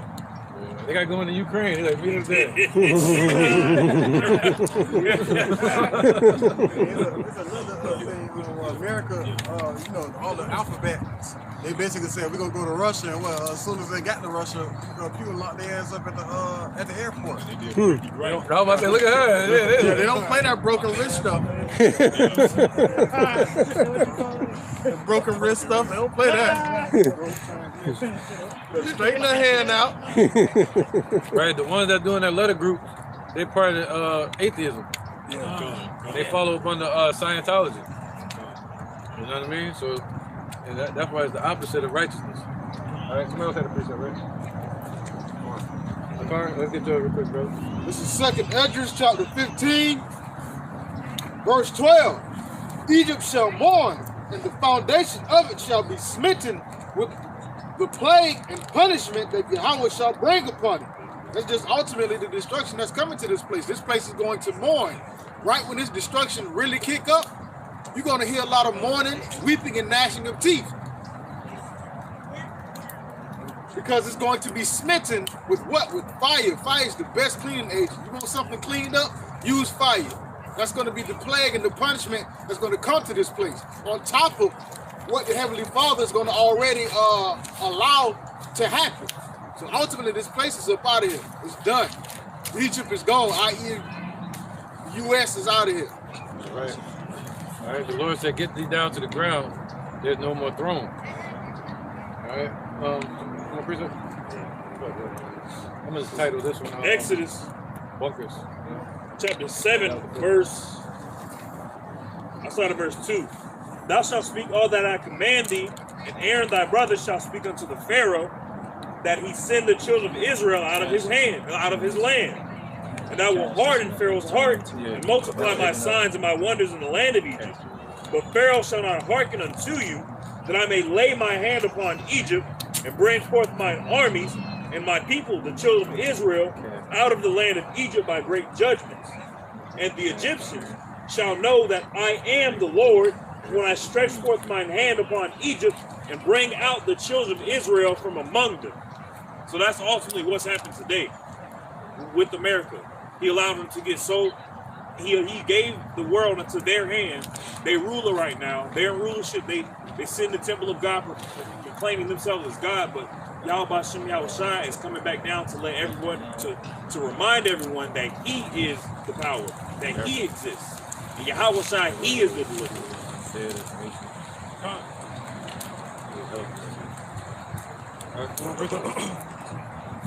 Alright, if y'all want to keep going, we can wrap it up. Come back out here tomorrow too.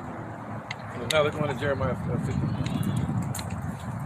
Jeremiah 51. I was about to say, I was in Jeremiah 50. I had verse 29. Said Jeremiah 51? Yeah, 1 through 14. And then we're going to get Jeremiah 50 right after that. Verse 6 all the way to 16. I start with. Alright. This is Jeremiah chapter 51, verse 1. Thus saith the Lord, Yahweh B'Shem Yahushua, behold, I will raise up against Babylon and against them that dwell in the midst of them that rise up against me, a destroying wind. See that? So the Lord is going to raise up a destroying wind against this place. All right? And that destroying wind represents nuclear blast. And with it, you're going to have fire, brimstone, and the Lord turning this place, America, into burning pitch. All right, go ahead. That's the destroying wind. That goes into Revelation chapter 7. Verse 2. Where the Lord is holding back the destruction. That's what the winds represent, the destruction. Holding back the destruction so the elect could be woken up. Go ahead, Doc. Verse 2, Jeremiah 51. And will send unto Babylon fountains that shall fan her, and shall empty her land, for the day of trouble they shall be against her round about. Right, so the Lord is sending China over here. Sending enemies that shall scatter her. That's what that means. That word fanners represent enemies, and the other word fan her means to scatter. So the Lord is raising up these nations, the kings of the earth, to meet America at their coming. To meet America every step they're doing going forward in the future, man. And also too, Russia just wanted to say last week they had warships armed with missiles, hypersonic speed on the Atlantic coast. You know, just last week, man. So just like the elder was speaking on, as scripture say, they're in the process of surrounding this place round about, man. Yeah, that's right, man. It's surrounding it. They're getting close, bringing it up to the borders. All right, man. I saw a video of this dude. He's like, you want to know why America will never be taken down? Here's why. And he just started listing off a whole bunch of like military vehicles. He started listing like some names of helicopters, names of tanks and stuff like that. And he was like, that's why nobody is gonna be able to take out da-da-da. He's like, militarily, can't nobody take out America. He's like, no, we talk about EMP attacks and cyber warfare. Okay, yeah. It's like, all right then, bro. Like, America's gonna fall. Like, woe to them that trust in the chariots, roughly paraphrase, that trust in Egypt. They say the same thing about the Titanic. Right, exactly. You trust in physical things for hope and faith. And when physical things fade away, so will your hope and your faith.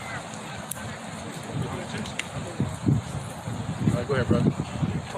This is why they think that America's going to this Psalm 49 and 11. Their inward thought is that their houses shall continue forever, and their dwelling places to all generations. They call their lands after their own name, and that's the pride that they have. They see all these military devices that they got, and they take comfort in that versus the spiritual hammer that the Lord gonna thrust down on them. Right, they got more confidence in what they see instead of what they don't see. They got more confidence in the courthouse in the midst of this desert. That's all this is a desert.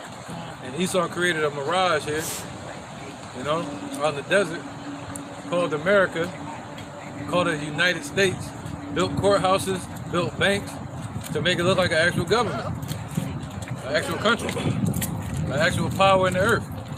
Gave it presidents. All right now. What was that? The Golden Girls. Yeah. I used to watch it. That was my show. Yeah, y'all cool like that. They kind of cool like that. They got a cool vibe like that. Which one is Blanche? y'all gotta watch the show to get that. Oh yeah, that was a freak.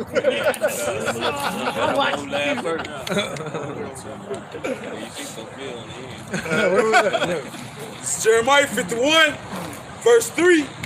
Against him that bendeth, let the archer bend his bow, and against him that lifteth himself up. Right. What did you just say? Somebody, one of y'all said it that America. That was you.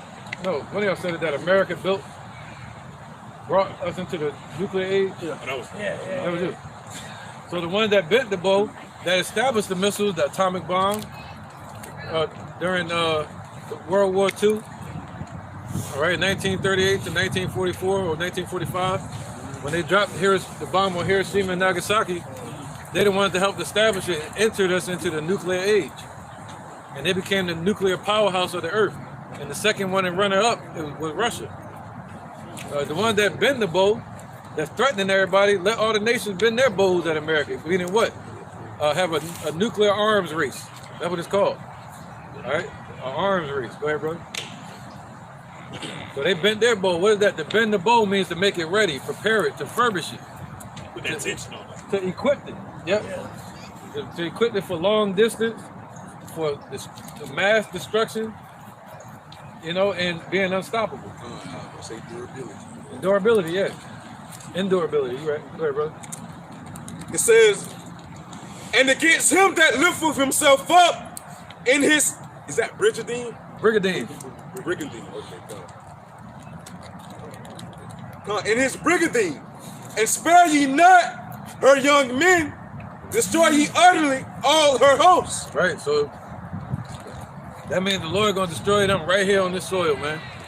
All right, destroy it utterly in all its hosts, meaning all the leaders, all the generals, the governors, the mayors, all the United States. They're gonna be destroyed, man. All right, utterly. verse 4 of Jeremiah 51, it says, thus the slain shall fall in the land of the Chaldeans, and they that are thrust through in her streets. Right, man. So the ones that are thrust through, going to the martial law, and the insurrection that's going to happen, the race wars, the food riots, gang wars that's going to happen, man. And they all going to be burned up too. All that fighting and killing for nothing. All right, they're going to be fighting to make it to another day like Survivor, or like that movie, what was that called? Hunger Games. All of that just to make it from the bear to get bitten by a snake on the wall. To make it from one danger to another danger, ultimately get destroyed. Right, man. From one snare to another snare. Go ahead. Verse 5 of Jeremiah 51. For Israel have not been forsaken. Right, you're not forsaken. Nor Judah of his God. Right, so we're not forsaken of our God. That goes into Romans 11. Did the Lord do away with Israel? God forbid. He loves us, man.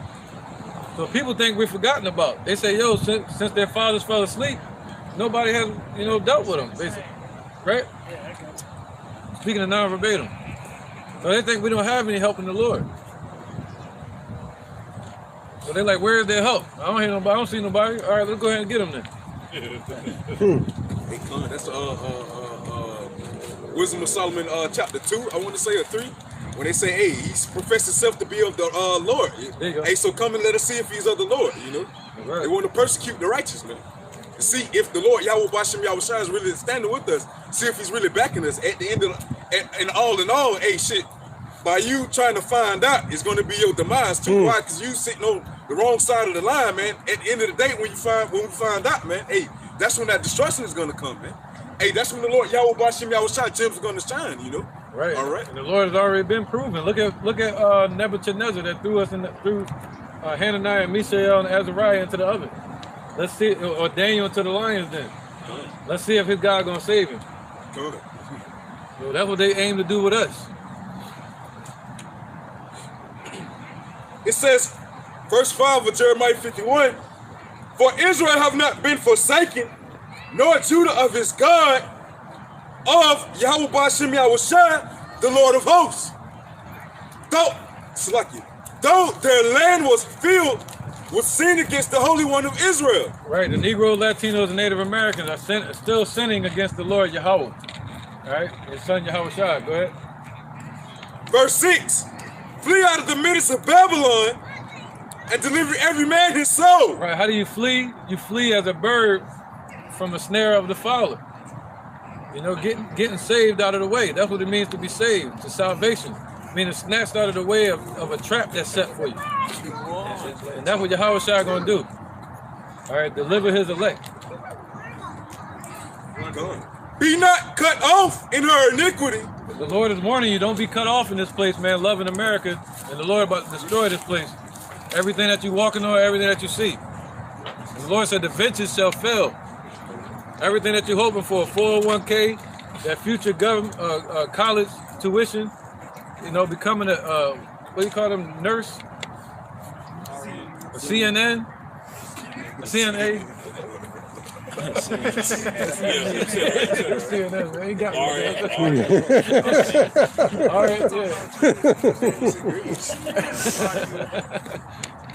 All right. So all that's gonna fail, man. Everything they're looking for and dreaming for in this American dream is about to be destroyed. All right, by fire.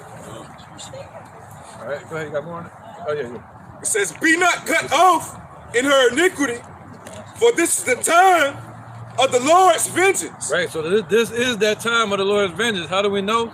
The Lord said, when you see part of the signs pass, you know that it's at the doors. When you see, what was that? The fruit. What fruit was that?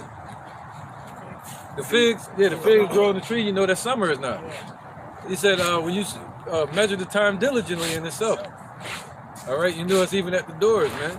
So we know that this is the time of the Lord's judgment, and in that time, you better we're supposed to get ourselves right. The scriptures say in Revelation 21, the bride have made herself ready. All right, and the wise virgins trim their lamps so they can see clearly in the night and going out to meet the Lord at his coming, not just sitting back waiting. Well, he'll be here in a minute. No, we got to go out to meet him and go out into the streets and work. All right, and get prepared. That's a lazy woman's mindset to be like, oh, I can have a man come to me. But the woman has to work so that way right. her potential suitor can find her as well. Right, the servant got to go meet the Lord. Right. That's right, the Negro, Latino, Native American, Israelites of the Bible. All right, time to repent. All right, that was it. You said verse 14. Right? Yeah, you got interjection. Oh no, interjection. Okay, good. Verse 7 in Jeremiah 51. Babylon hath been the golden cup in the Lord Yahweh B'Shem Yahweh's hand that made all the earth drunken. The nations have drunken of her wine. Therefore, the nations are mad. Right, so the Lord used America to be able to judge Russia, to be able to judge China. All right, to be able to judge the European Union, Iran, all these nations. The Lord used America because they all bit off that damn apple. You know? They all bit the fruit like Bill Gates.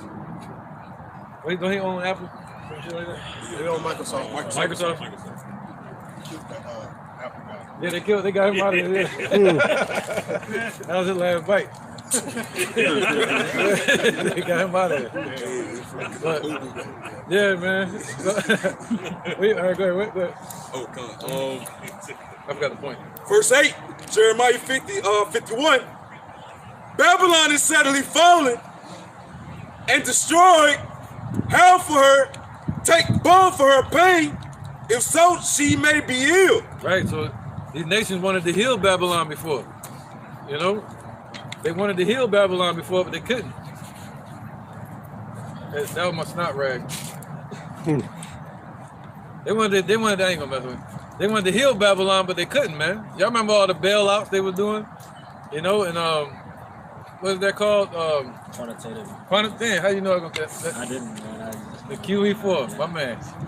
Yep, the QE4. All right, they've been trying to heal this place, but they can't. All right. Jake bugged out, man. They want to clean the earth, man. Heal the world like Michael Jackson.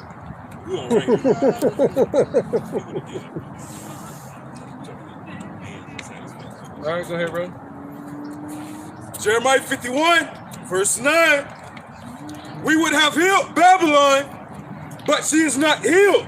Right, this place cannot be healed. This place will not be healed. They cannot do nothing for it. All right?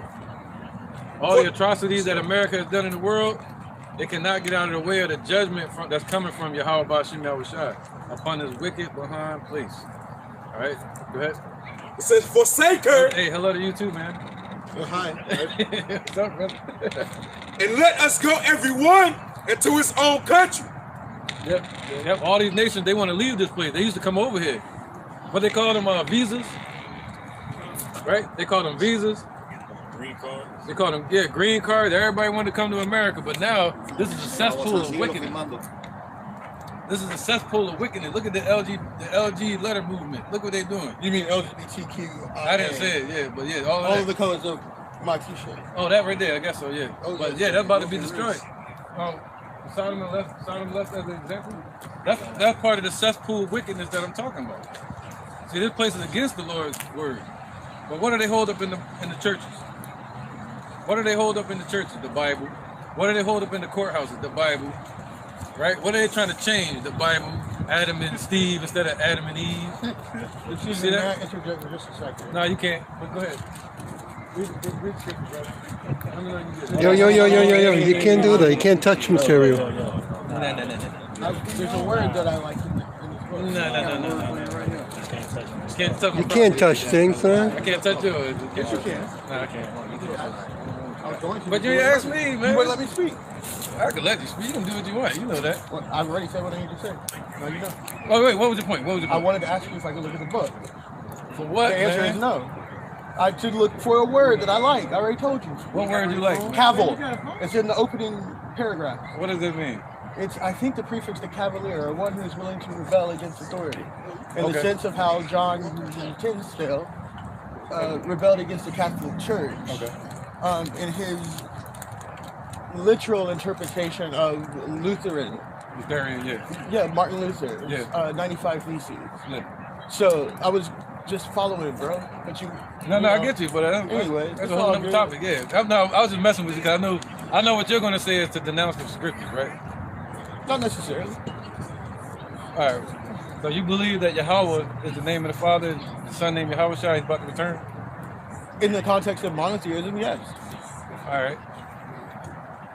Do you believe? No, yeah, I know. But do you believe that the MOTB is about to be pushed on everybody? The what? The mark of the beast. What would you define? What is the mark of the beast? What do you characterize? Right here.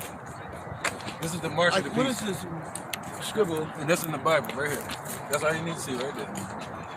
Revelation. Do you believe that they're pushing that on people? If people start pointing to Revelation upon first meeting, I understand exactly what they want to happen. This is a death cult. I don't have time for it. Oh, thank you, man. I knew you would go through this. Please. We do not feel like dealing with Nickelodeon up here today. All right. Hey, man. His teeth looked better last time he came up here. Lord, He's been chewing on rocks since last time we seen him. He did say the word cavalier, right? Did he not come up here very cavalier, disrespectful, hard-headed? Yeah, he was trying to say Wayman Tisdale, this whatever. It don't matter what he thinks. But it's like just the definition of the meaning of the word. I was gonna get to those teeth. He's around here talking about Wayman Tisdale, but all he wanted was Holly Berry. That's the whole 90s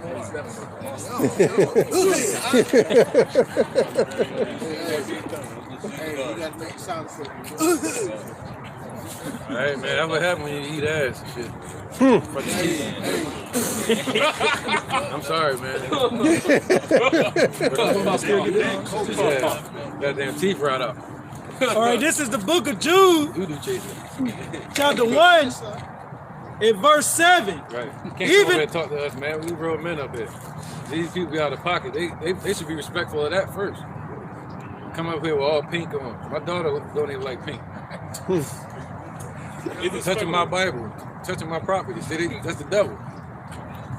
Yep, that's them. They get sued like that. This is the book of Jude, chapter 1, and verse 7. Yeah, I would sue the whole LG something community. Because of his ass. Gold at the end.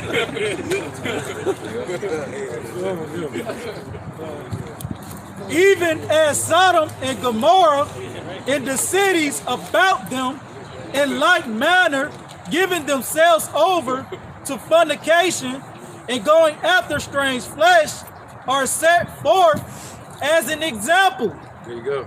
Suffering the vengeance of eternal fire. Right. He didn't have Sodom and Gomorrah happen afterwards. He had it happen before, so it could be an example of what not to do and how not to run a government. But Esau don't care. They're cavaliers, like this guy said, right? Rebellious. They want to be a BLM, a Baal, Lucifer, Molech movement. That's what it is. Ain't no Black Lives Matter. I remember him from before. He just looked a little different in the teeth. Yeah, destroying him from the teeth first, right? Consuming it. Last time he came, the first thing he was bragging about how he was having sex with another man's wife. That's what he was bragging about last time we had a discussion with him. So we're gonna start taking his teeth. Oh, you see him before? Yeah, man. One day he came up here and spent the whole time with us. Yeah, yuck mouth. All right, let's get it. Somebody got something else? I got one. Go ahead, bro. Then finish that again. The 2 Peter chapter 2 and verse 6, and turning the cities of Sodom and Gomorrah to ashes, condemned them with the overthrow, making them an ensample unto those that after should live ungodly, and delivered just Lot, vexed with the filthy conversation of the wicked. So just like the elder saying, man, a true man, all right, will be a man of Yahweh Bashim Yahweh Shai, a man that's going to be vexed and vetted of what's going on in this world today. When things aren't in order. not kicking up against the pricks. Yeah, you know, man. Trying to show up other men. That's right. Not being cavalier. Yeah, we're gonna run that word in the ground. Okay, let's keep rocking. This is Wisdom of Solomon, chapter 10, and I'm gonna start at verse 6. It says, when the ungodly perish, delivered the righteous man who fled from the fire which fell down from the 5 cities. All right, referring to Sodom and Gomorrah. All right. It says, verse 7, of whose wickedness, even to this day, the wasteland that smoketh is a testimony. Whoa, now is it still burning? Gun. Is it still like burning forever and ever? No, it's still burnt. It's soot. That's how America's gonna be. It don't mean that the smoke is gonna go up for eternity. It just means for a long period of time. And I believe the brother mentioned last week we had a conversation on how it's so much soot in what's over there that if you was to light a match or a flame, it might light back up. It'll still light back up. They find like little balls of sulfur that are still flammable to this day. Right, but you don't see a plume of smoke coming from it forever. You know what I'm saying? So that's what it means. America's gonna be a radiated pit. Nothing but radiation. Damn. To where it's not going to want to be inhabited again. Because you think of that, in that instance, Esau, he want to be everywhere. He want to even live up in the Mars and in the sky. So it'll be a civilization over there where Sodom and Gomorrah at today if it was possible, but it probably ain't possible. It's too polluted. It's a movie on that. I forgot what the movie was called, but basically it was a gate. And if people couldn't live outside the gate, they called it the forbidden zone because missiles had hit that place, and it's like the waters, everything was, you know what I'm saying, wormwood and bitter. You see what I'm saying? So you couldn't even go over there, and it was red. Like the whole sky was red over there because there was so much radiation. You had the people living in the ruins. You know what I'm saying? But you know, through the scriptures, that this place will never be inhabited again. All right, brother.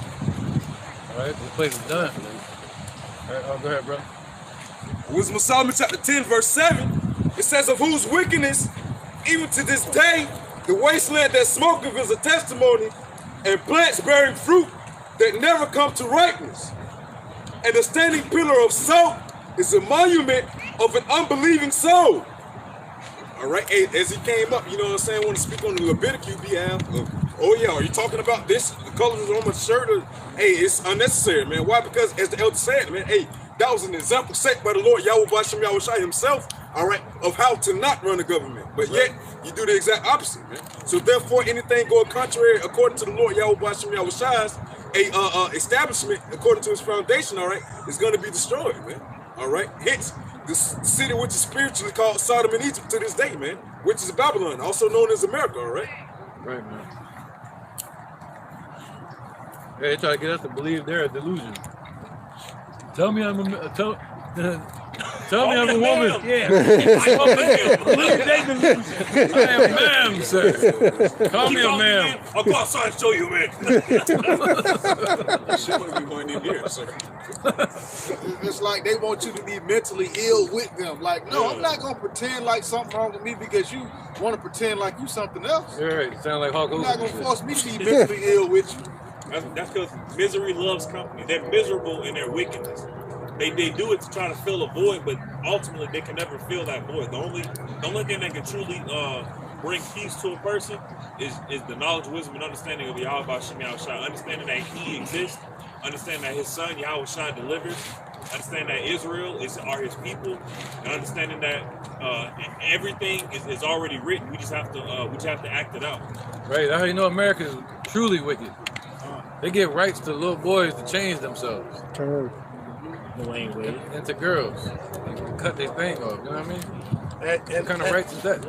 And they passed the law that HIPAA law, when a child turns the age of 12, they no longer, like when they go to the doctor, they no longer have to inform their parents of what they want to do or how's everything going with their health through HIPAA law. Your big brother, like, we'll take care of it for you. Yeah. That's America for you, man. This is America, right? Let's finish with that precept. Jeremiah? Yeah, you need to pass it off if you can.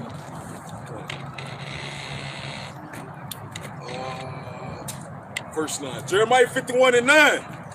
It says, we would have healed Babylon, but she is not healed. Forsake her, and let us go every one into his own country. For her judgment reacheth into heaven, and just lifted up even to the skies. Right. You can see nations doing that now. Look at Venezuela. They changed their currency over to digital. So all these nations are preparing for the fall of America. They're preparing. They're trying to secure themselves, just like the elite bankers are securing themselves. All right, before America falls. That's what they're trying. They're trying to cushion themselves from America's destruction.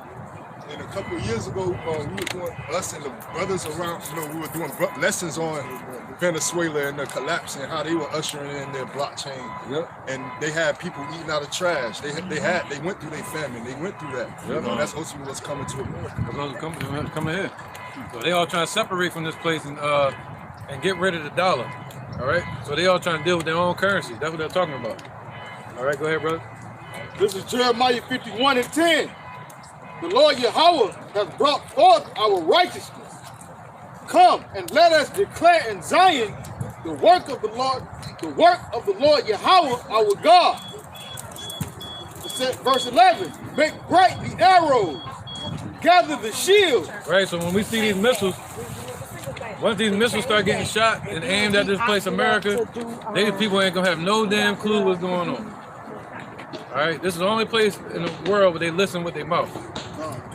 All right, go ahead. It says, make bright the arrows, gather the shield. The Lord Yahweh has raised up the spirit of the kings of the Medes, for his device is against Babylon. Right, so when you see Putin and them raising up against America, especially on February 25th, the anniversary of the launch of the war in Ukraine, they said they're talking about bringing over 500,000 troops into the war on February 25th. That's going to make the whole world look at that war. So they'll get everybody's attention with this. All right? So the Lord is raising up Russia and empowering Russia, making him enough, strong enough to deter America.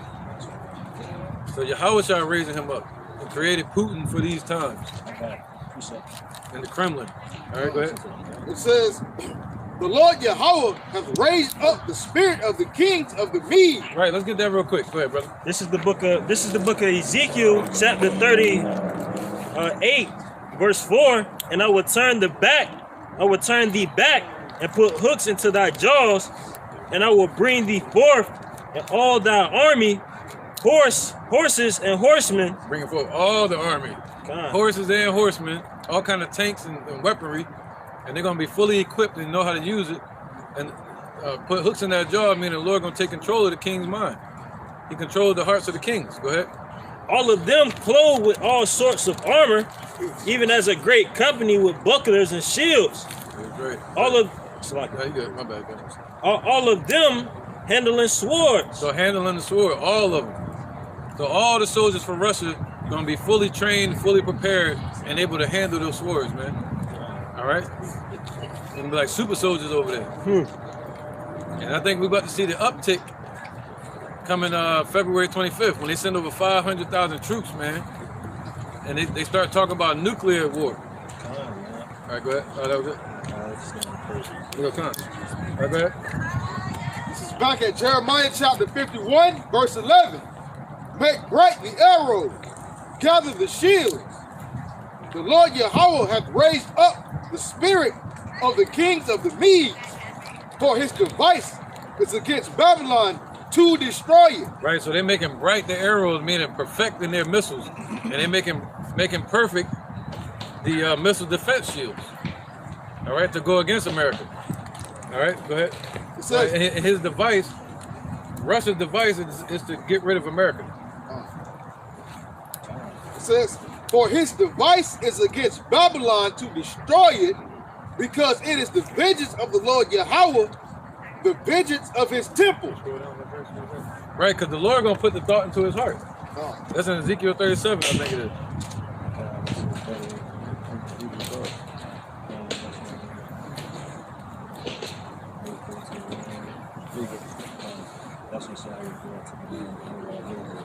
There you go. Verse 10. Yeah, there you go. This is the book of Ezekiel 38 and verse 10. Right, because right now they're going at Ukraine, but now you're starting to see Russia send submarines and nuclear subs and nuclear ships out into the Atlantic Ocean, you know, on the shores of America. All right, sending a threat to America. Thus saith the Lord Yahweh, it shall also come to pass that at that time shall things come into thy mind. Right, so the Lord gonna put them into Putin's mind. The scriptures say the Lord, Lord control your steps. Who can know their own way? You know. Thank you. Yeah. Man's goings are of the Lord, man. And thou shalt and thou shalt think an evil thought. And thou shalt say, I will go up to the land of unwalled villages. Right, they're gonna come up against America. I will go to them that are at rest, that dwell safely, all of them dwelling without walls. Right, and the Lord said, in thy safety, they're gonna be destroyed. All right, dwelling safely with no damn defense. They're too comfortable in this place. All right, and the Lord said, the wicked men of our nation have crouched down like a lion. They're comfortable here. All right?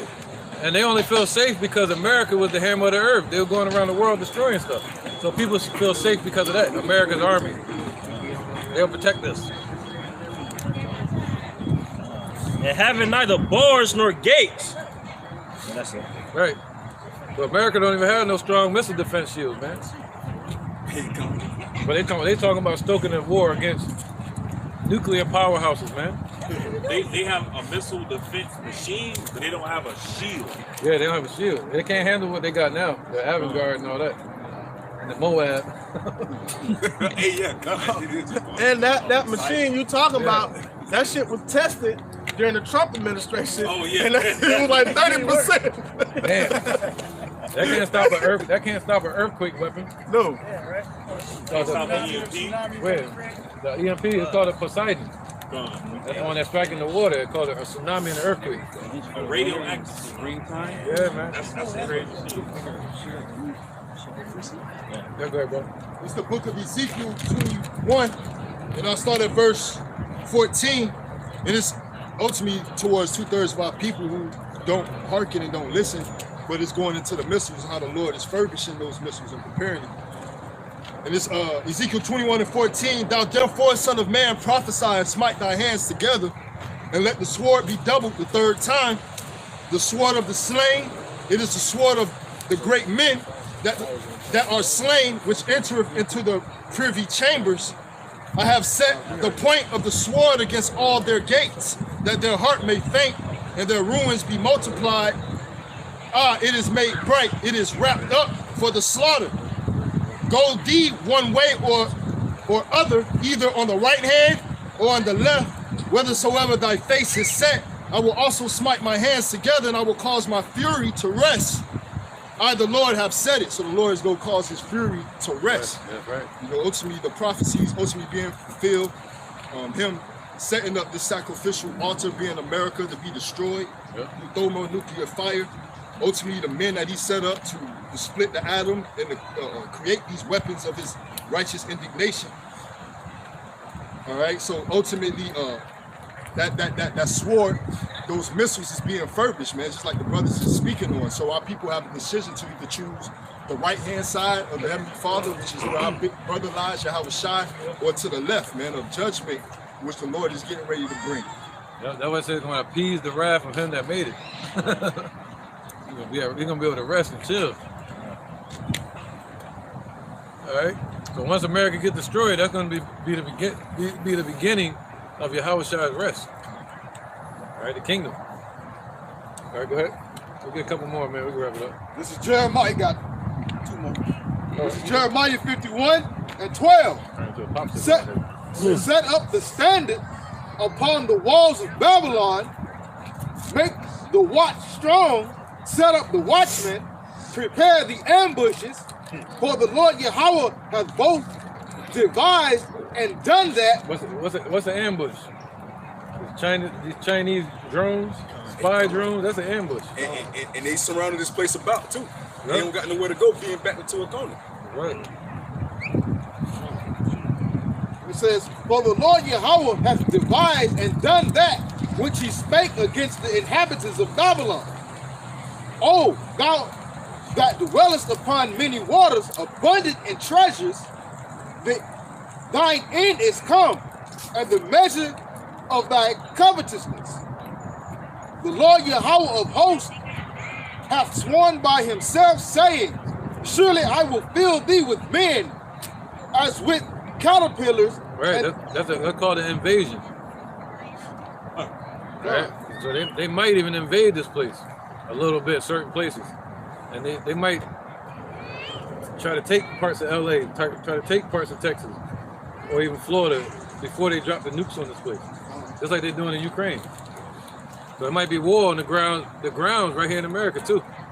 You see they got the Chinese station out there in New York. Yep, and it just got raided the other day.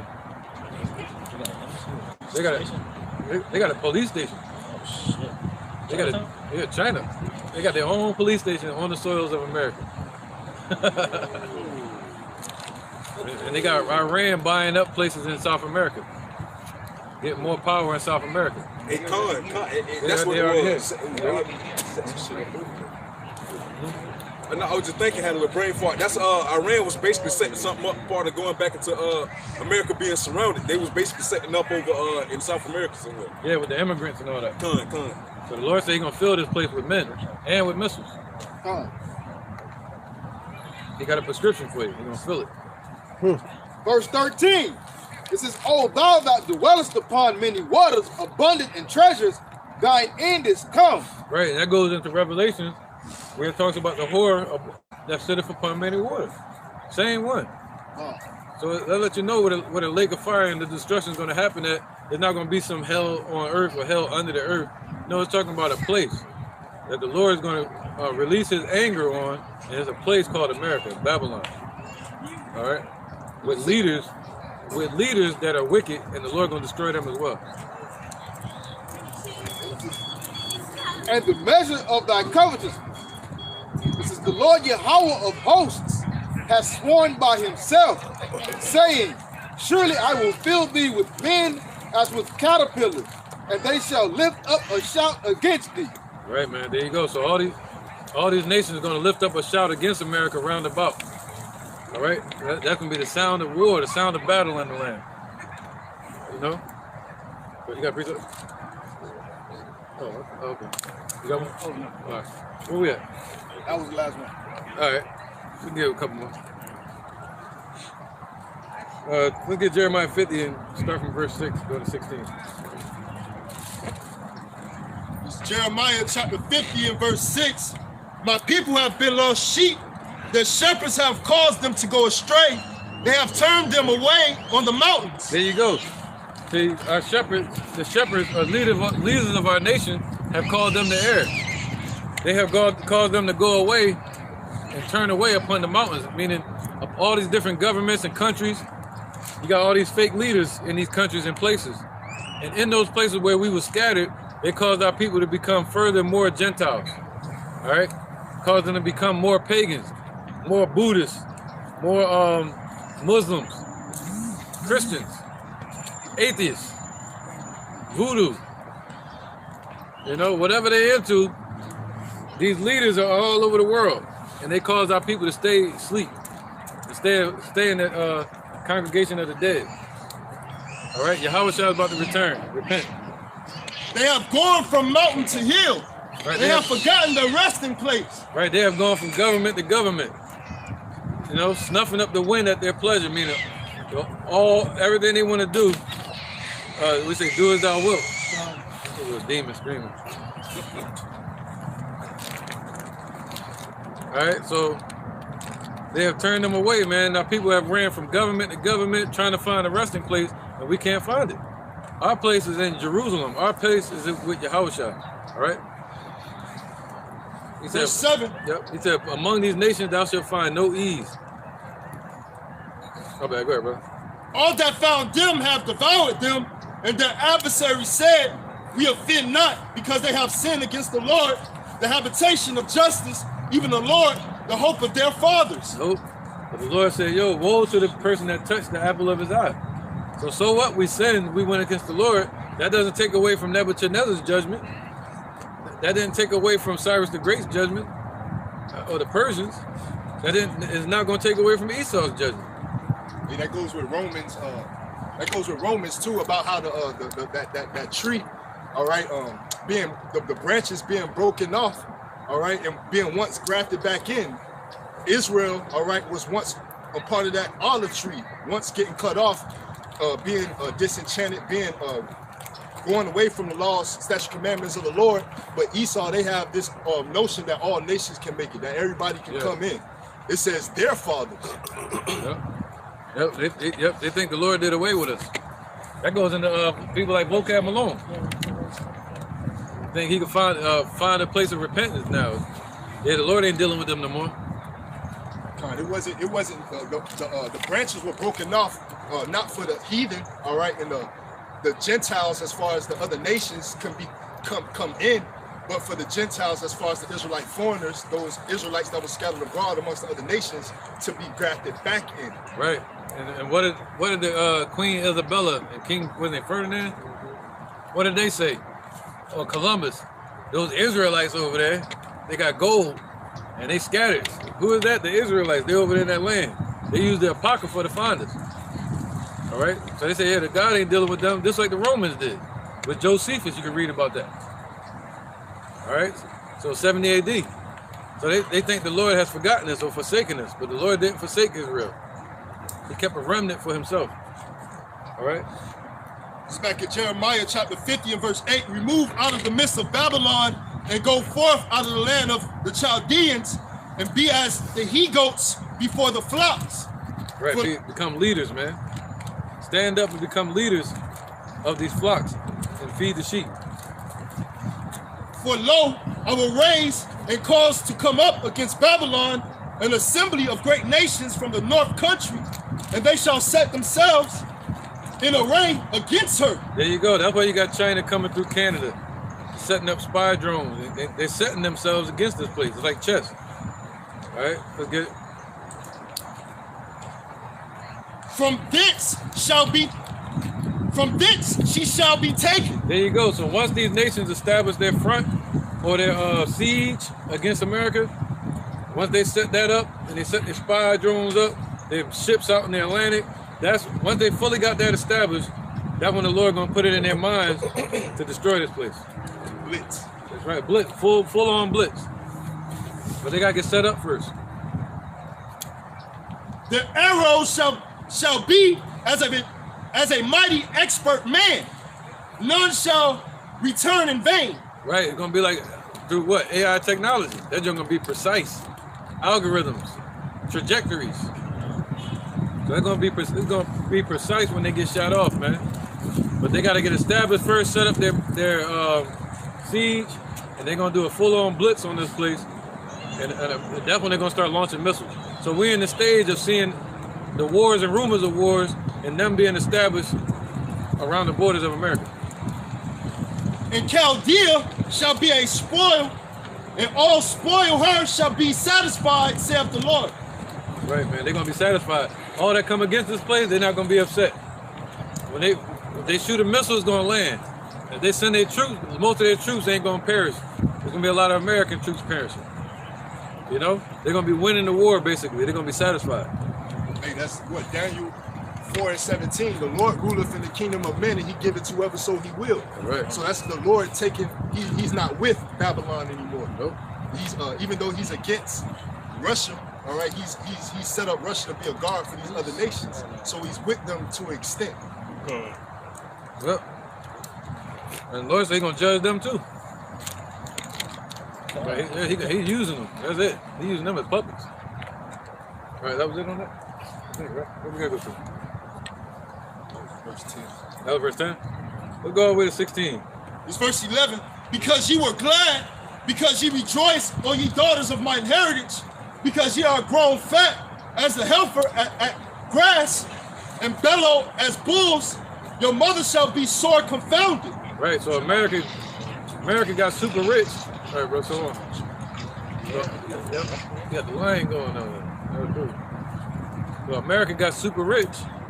But people like England and these European countries in the West, they have no more need for America's dollar. They want to get rid of that so they can move toward a digital currency. All right? So they done with this place. This verse 11 again, because ye were glad, because ye rejoice, O ye daughters of my heritage, O Salakia, O ye destroyers of mine heritage, because ye are grown fat as the heifer at grass and bellow as bulls. Your mother shall be sore confounded. Yeah, because America get too big for your britches. You know, getting out of pocket, out of line. So now they're like, no, let's strip America of all its riches, and ultimately they're gonna burn America with fire. As the scriptures say, so is the mother, so is the daughter. Yep.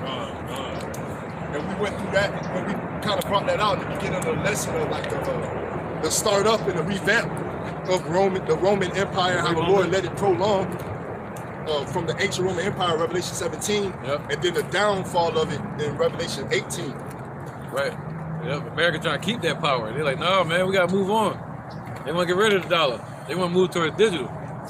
They want to set up China as the new whore.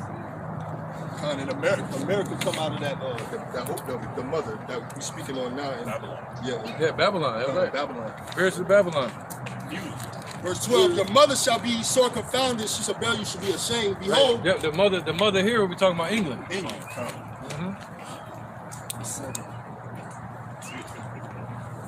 Your mother shall be sore confounded, she that bare you shall be ashamed. Behold, the hindermost of the nations shall be a wilderness, a dry land, and a desert. Because of the wrath of the Lord, it shall not be inhabited, but it shall be wholly desolate. Every one that goeth by Babylon shall be astonished and hiss at all her plagues. Right. Going back to what the America being the gauging stock, what we brought out earlier, you know, America being that gauging stock. They don't want no parts of this place, even though they had dealings and they was in partnership with it. They ain't gonna want to be in partnership with it when the Lord bring the judgment upon this place. All right. That's going to Revelation 18 as well. That's gonna be the end of it. All right, that was it on that. Verse 14, put yourselves in array against Babylon round about, all ye that bend the bow. Shoot at her, spare no arrows, for she hath sinned against the Lord. Shoot against her round about. She hath given her hand, her foundations are fallen, her walls are thrown down, for it is the vengeance of the Lord. Take vengeance upon her, as she hath done, do unto her. Cut off the sower from Babylon, and him that handleth the sickle in the time of harvest.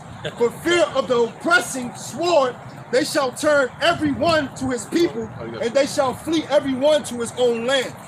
There you go, man. So that's very clear what's about to happen. And we're in the time of the transition to where we're seeing these nations begin to mount up and build a siege against this place, man. All right, and the next stage is ultimately they're going to shoot them missiles off. All right, and they're setting up a cyber attack. They're setting up an EMP. They're setting up missiles. They're setting up a dollar crash. So it's a big siege that's being made against this place. And it's all by the will and power of Yahweh Shemel Shah. And we get to see it. All right, he said we're gonna get to see the Lord turn back our captivity before our eyes. All right, you got free time? All right, you can speak on and break it down. We can probably close it out after that. This is our second Ezra, chapter 16, verse 13. It says, for strong is his right hand that bendeth the bow, his arrows that he shooteth are short, and shall not miss when they begin to be shot into the ends of the world. All right, hey, so let you know, hey, man, it's not actually talking about the actual bow and the arrow, man. It's talking about those missiles, all right? It's symbolic for the missiles, the ICBMs, intercontinental ballistic missiles, all right? Hits for being shot from one end of the world to the other, man. From one continent to another, all right? So with that being said, hey, this should not miss. Why? Because for one, the AI technology, well, for two, the AI technology, for one, the spirit of the Lord, Yahweh Bashim Yahweh Shah, is going to be within those missiles, man. All right, so with that being said, you need to turn back and repent. All right, the so-called Negroes, Latinos, and Native Americans, all right? So we won't be a part of that destruction that's coming, man. Why? Because that's going to be a hell of a dodgeball game, 200 million missiles, all right? According to Revelation 9 and 16, where it's prophesied to hit this place. All right, man, America about to be destroyed, brother. I know. That's right. I'm awoke. fully awoke. That's blessed, man. Hey, the Most High's name is Yahweh, and his son name Yahushua. And El Shaddai. El Shaddai. There's no E's in the Hebrew, though. There's no L in the Hebrew? E. There's no L? El Shaddai? Yeah, I'm talking about the E, though. Yeah, you know. yeah. We can drop that. That's man-made stuff. Okay. They did that. Yeah. But that's how they presented it back to us. Yeah. I'm there, bro. Okay. Well, I'm just giving you the name so you can go further, you know. He said, a wise man heareth a word and addeth unto it. So the Father's name is Yahweh. We did the research. And his son's name is Yahushua. He said, those that call on his name shall be saved. So we got to know his son's name to get to the Father. You see that? That's what Paul came to teach us. But the Lord looking for what? 144,000 men. Chosen. That's going to call on his name, though. Calling out Abba, Father. He's not coming for a church. He's coming for the... He coming for the lost tribe. I've only ever came for the lost tribe of Israel. That's my only purpose of recoming. Yeah, you talking about you? No, not me. Oh, you gotta be careful out here, man. You gotta be careful out here. No, you knew what I said when I said I. I get you now. Who is he? The great I who? He is I. Yeah. I am who? But then, he said, I am. But I only came for the lost tribe of Israel. I'm only returning for the lost tribe of Israel. That's right. I'm not coming back for the Potter's house. I'm not coming back for none of that stuff. None of that stuff means nothing to me. None of that. I'm not coming back to sit with them people. None of that. I'm only coming back looking for the Lord's back. Yeah. I'm up there, bro. Yeah, none of this here. Look. Yeah, Joel Osteen, TD Jakes, TD Fakes. None of that mean nothing. Yeah. That's Catholicism at best. Come on with it, bro. Yeah, Catholicism. Catholicism. Small popes. Yeah. Small pope, baby popes. Yeah, 325 AD, man. Yeah. Council of Nicaea. I'm there, man. That's right. The same one when the Council of Arian said, look, y'all going the wrong way with this. Yeah. Arianism told him right there on the spot. Yeah, he tried to tell him. Yeah, you're going the wrong way. I did a lesson on that. He was a You're Jake. going the wrong way with this right here. Yep. But they didn't want to hear that right there. They already had their propaganda to get together. That's right. We gonna mix all this stuff together. Iron and clay shall not stand in this day. Yeah. This is their iron and clay. I know where I'm at. Yeah, and they lied on him. They lied on him too, man. Yeah, the boy Arian. Yeah, and then took his whole thing from him. Yeah. His whole letter. He had some deep letters. So hey, I see you brothers out here doing your thing. Check it out on YouTube, man. You get caught up what we're talking about, even if you already know it, but just kind of build. I know it. I still study. Yeah. I still go back and look and read. Come on. Where you from? New York? No. Oh, okay. North Carolina. North Carolina. They wear a lot of no, they wear Carolina hats. Yeah, that's what's up. Blue State. Okay, cool, man. I got a lot of family in Carolina, man. But I like what you brothers is doing. Yeah, man. Shalom to the brothers. Shalom to you too, brother. Hey, Yahweh Shai, man. I want you to be saved. That's why I'm telling you. That's right, brother. Well, Yahushua. No, man, ain't nothing. we gonna pronounce that. Yahweh Shai. When I see the word, I always say Yahushua. Yeah, you gotta have that proper vibration, man. All right. Thank you. Yeah. Thank you. All good, brother. Yeah. Shalom. Yeah, shalom to you too. That's right. Peace, man. All right. Anybody got more precepts? I got one. We got like how much percent? Like 8%? 8. Like 8%. Jeremiah chapter 31, verse 35. Thus saith the Lord, which giveth the sun for a light by day, and the ordinances of the moon and of the stars for a light by night, which divideth the sea when the waves thereof roar. The Lord of the hosts, Yahweh is his name. If those ordinances depart from before me, saith the Lord, then the seed of Israel also shall cease from being a nation before me forever. And as we can see, the sun, the the moon, and the stars are still giving their light and doing are in order that Yahweh B'Shem Yahushua set them. So that means that the seed of Abraham, Isaac, and Jacob, Israel, are still his chosen people. We're still here waiting for salvation. Right, man. And the old bottles, they got to empty that wine out to get the new wine. You know? This is it, man. You got to start fresh. Become a newborn babe, desiring the sincere milk of the word. If they ain't up here doing what we're doing, they don't get it. Period. You got the people say they woke. Hey, man. Scripture say you can't be lukewarm, though. You got to be cold or hot. You can't say his name, then change his name and mix it up. You got to do it right. Give out the proper vibration, man. You can't be all singing the way in the song and then you change your note. Trying to be Johnny Gill and shit, throwing all kind of runs out there. supposed to be in unison, in harmony. All right, like boys and men. Go ahead, bro. This is Revelations 14 and 19. And the angel thrust in his sickle into the earth and gathered the vine of the earth and cast it into the great winepress of the wrath of Yahweh. And the winepress was trodden without the city, and blood came out of the winepress even unto the horse bridles, but the space of 1,600 furlongs. All right, going back to Isaiah, I believe 50, when it said, "Who is that with dyed garments?" from Basra. You know, that's what the Lord is coming back for blood. Right. That's right, man. Any more precepts? All right. What did the Lord say, man? The angel said he picked up a stone, a great millstone, and cast it into the sea. He said, "Thus with violence shall great Babylon be thrown down," man. And that was the example that the angel was showing. So that's how this place is gonna go out. All right, and that's what we're looking forward to. This is our patience and our faith. These people ain't looking for that. They're like, I know. Well, you know what you're doing about it. The Lord said you got to go out to meet him, man. You have to prepare yourself. You know, find your covering, get covered. All right, call on the Lord while he is near. All right, seek him while he may be found. All these things, man. But our people are pushing it off, saying the Lord is delaying his coming. But that's not true. It's not gonna happen in this lifetime. Right, man. Yeah, y'all brothers too worried, man. They ain't gotta do all this yet.